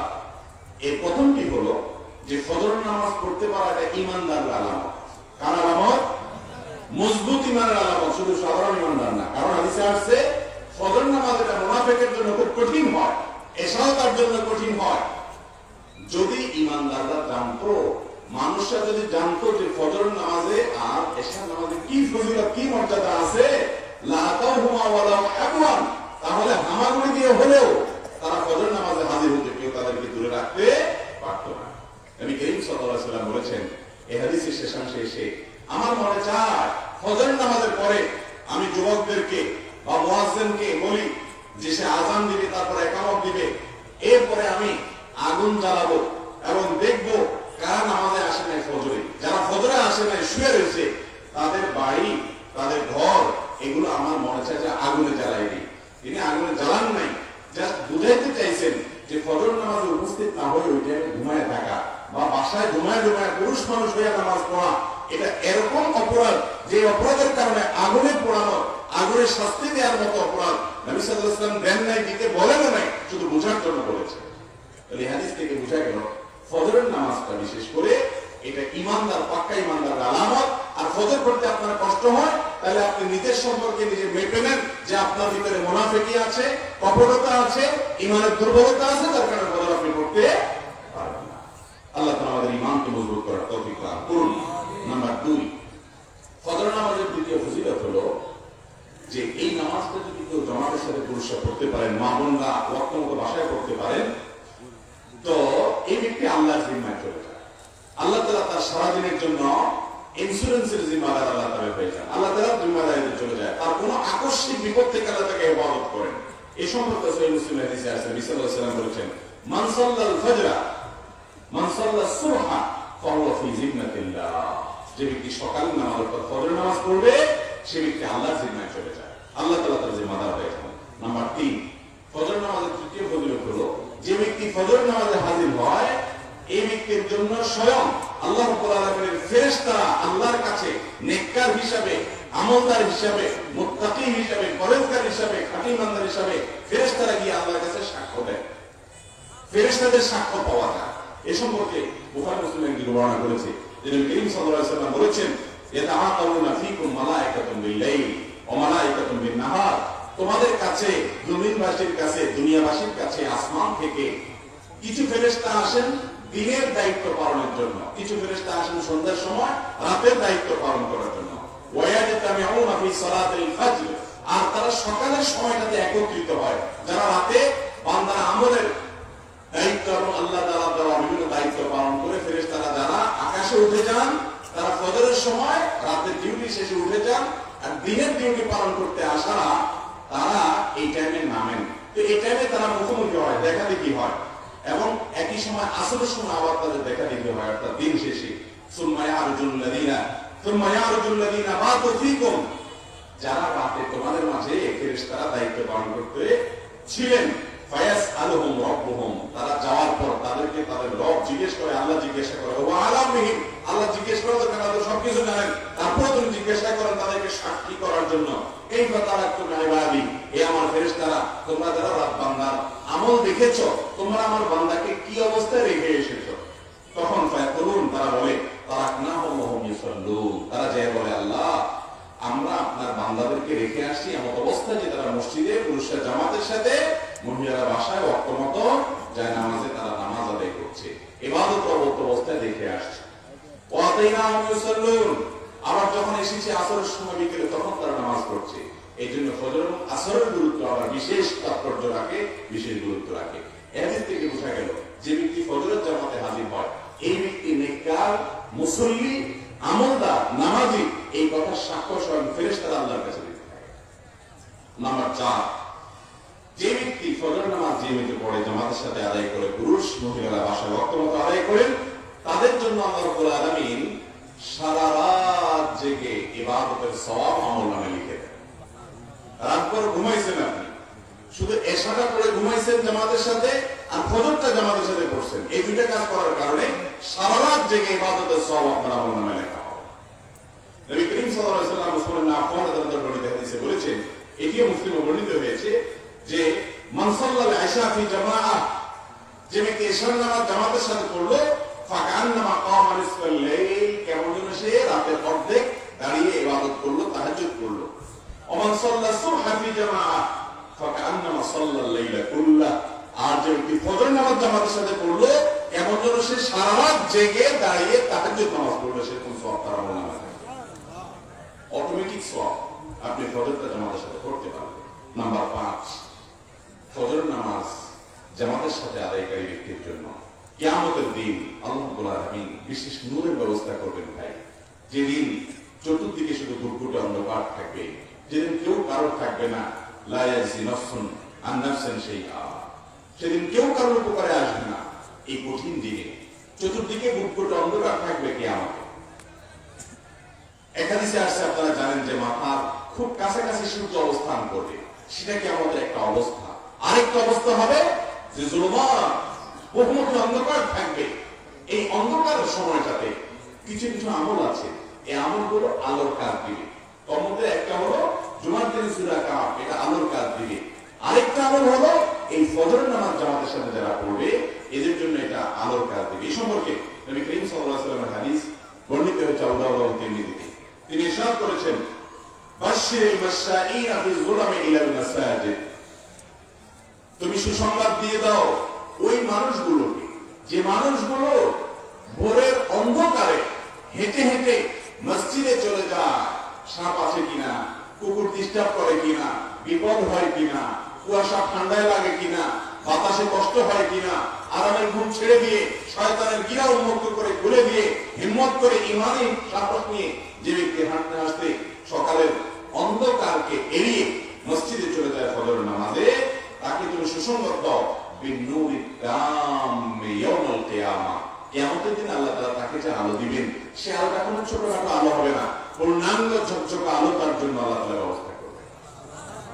এবং যে ব্যক্তি ভালো করে ওযু করে, ওই ব্যক্তির জন্য আল্লাহ রাব্বুল আলামিন কিয়ামতের দিন বিশেষভাবে আলোর ব্যবস্থা করবেন। নবী সাল্লাল্লাহু আলাইহি ওয়াসাল্লাম বলেছেন, ফামান আরাদা আন ইউতিলা ফাররাতুহু ফালইয়াফআল, ওযুর জায়গাগুলো বান্দা, এই উম্মতের জন্য এটা বৈশিষ্ট্য যে কিয়ামতের ময়দানে এগুলো উজ্জ্বল হয়ে জ্বলজ্বল করে জ্বলতে থাকে। অতএব যে ব্যক্তি তার উজ্জ্বলতা বাড়াতে চায়, সে যেন উত্তম রূপে ওযু করে। এই জন্য ওযু সম্পর্কিত হাদিসগুলো দেখবেন, আসবিগুল ওযু, ওযু ভালোভাবে হাদিসে নির্দেশ। এই জন্য আমরা আরেকটি ফজিলতের কথা জানলাম যে কিয়ামতের দিন ফজর নামাজ আদায় করা ব্যক্তির জন্য এই নামাজটা আলোর কাজ দিবে, নূরের কাজ দিবে, পূর্ণাঙ্গ নূরের কাজ দিবে। নাম্বার 6, যারা ফজর নামাজ আদায় করবে, আল্লাহ রাব্বুল আলামিন কিয়ামতের ময়দানে তাদেরকে তাদের মালিকের সঙ্গে সাক্ষাতের, আল্লাহ তাআলার দিদারের তৌফিক নসিব করবে। আল্লাহ তাআলা আমাদের সবাই সৌভাগ্য হাসিল করার তৌফিক দান করুন। এই সম্পর্কেও জারির ইবনে আব্দুল্লাহ বাজারী রাদিয়াল্লাহু তাআলা বর্ণিত হাদিস, যেটি বুখারী মুসলিমে যে বর্ণনা করেছে, সেখানে নবী করিম সাল্লাল্লাহু আলাইহি ওয়াসাল্লাম বলেছেন, ইন্নাকুম সাতারাউনা রাব্বাকুম কামা তারাউনা হাযাল কামার। এই চাঁদ যেরকম তোমরা দেখো, সারা পৃথিবীর সব মানুষ একসাথে চাঁদ দেখলেও যে জায়গাগুলোতে চাঁদ দেখা যায়, সে অঞ্চলের সব মানুষ যদি একসাথে চাঁদ দেখে, তারপরে ভিড় করে দেখতে হয় না, সবাই যার যার জায়গা থেকে আরামসে দেখতে পারে। আল্লাহকে তোমরা কিয়ামতের ময়দানে দেখবা, কোনো বেড়াবেড়ি করা লাগবে না, এইভাবে স্ব জায়গা থেকে দেখতে পারবা। فَإِسْتَطَعْتُمْ أَلَّا تُغْلَبُوا عَلَى صَلَاةٍ قَبْلَ طُلُوعِ الشَّمْسِ وَقَبْلَ غُرُوبِهَا فَافْعَلُوا। যদি সেদিন তোমাদের মালিককে, আল্লাহ রাব্বুল আলামিনকে দেখতে চাও, তার দিদার দেখতে পাইতে চাও, তার সাক্ষাৎ পাইতে চাও, তাহলে তোমরা সূর্য ওঠার আগে আর সূর্য ডুবার আগে এই দুই ওয়াক্ত নামাজের ব্যাপারে খুব গুরুত্বশীল দিবা, খুব গুরুত্ব দিবা, খুব সতর্ক থাকবা, খুব সাবধান থাকবা। এই নামাজটা যেন মিস না হওয়ার চেষ্টা করবা, তাহলে আল্লাহকে দেখতে পারবা। ফজরের নামাজ আর আসরের নামাজ, সূর্য ডুবার আগের নামাজ আর সূর্য ওঠার আগে। আল্লাহ তাআলা আমাদের আমল করার তৌফিক দান করুন। তাহলে 6 নম্বর ফজরের কায়াম, যে ফজর নামাজ জামাতের সাথে করার মাধ্যমে, ফজর নামাজ নিয়মিত আদায় করার মাধ্যমে আল্লাহ তাআলা দিদার কিয়ামতের ময়দানে নসিব হবে ইনশাআল্লাহ। নাম্বার 7, সবচেয়ে বড় সফলতা, ফামান যুহজিহা আনিন নার ওয়া উদখিলাল জান্নাতা ফাকাদ ফাজ। ভাইরে, দুনিয়াতে বড় আলেম হওয়া, বড় বক্তা হওয়া, ফেমাস হওয়া, জনপ্রিয় হওয়া, সবার বাহবা পাওয়া, লাখপতি কোটিপতি হওয়া, বড় পদের অধিকারী হওয়া, প্রধানমন্ত্রী প্রেসিডেন্ট হওয়া, পাওয়ারফুল মানুষ হওয়া, এগুলো কোনটা সফলতা? এগুলো সাময়িক সফলতা। চোখ বন্ধ হওয়ার সাথে সাথে এই সফলতা শেষ। মানুষের জীবনে সবচেয়ে চূড়ান্ত সফলতা কোনটা? আল্লাহ সে সম্পর্কে বলেছেন, ফামান যুহজিহা আনিন নার।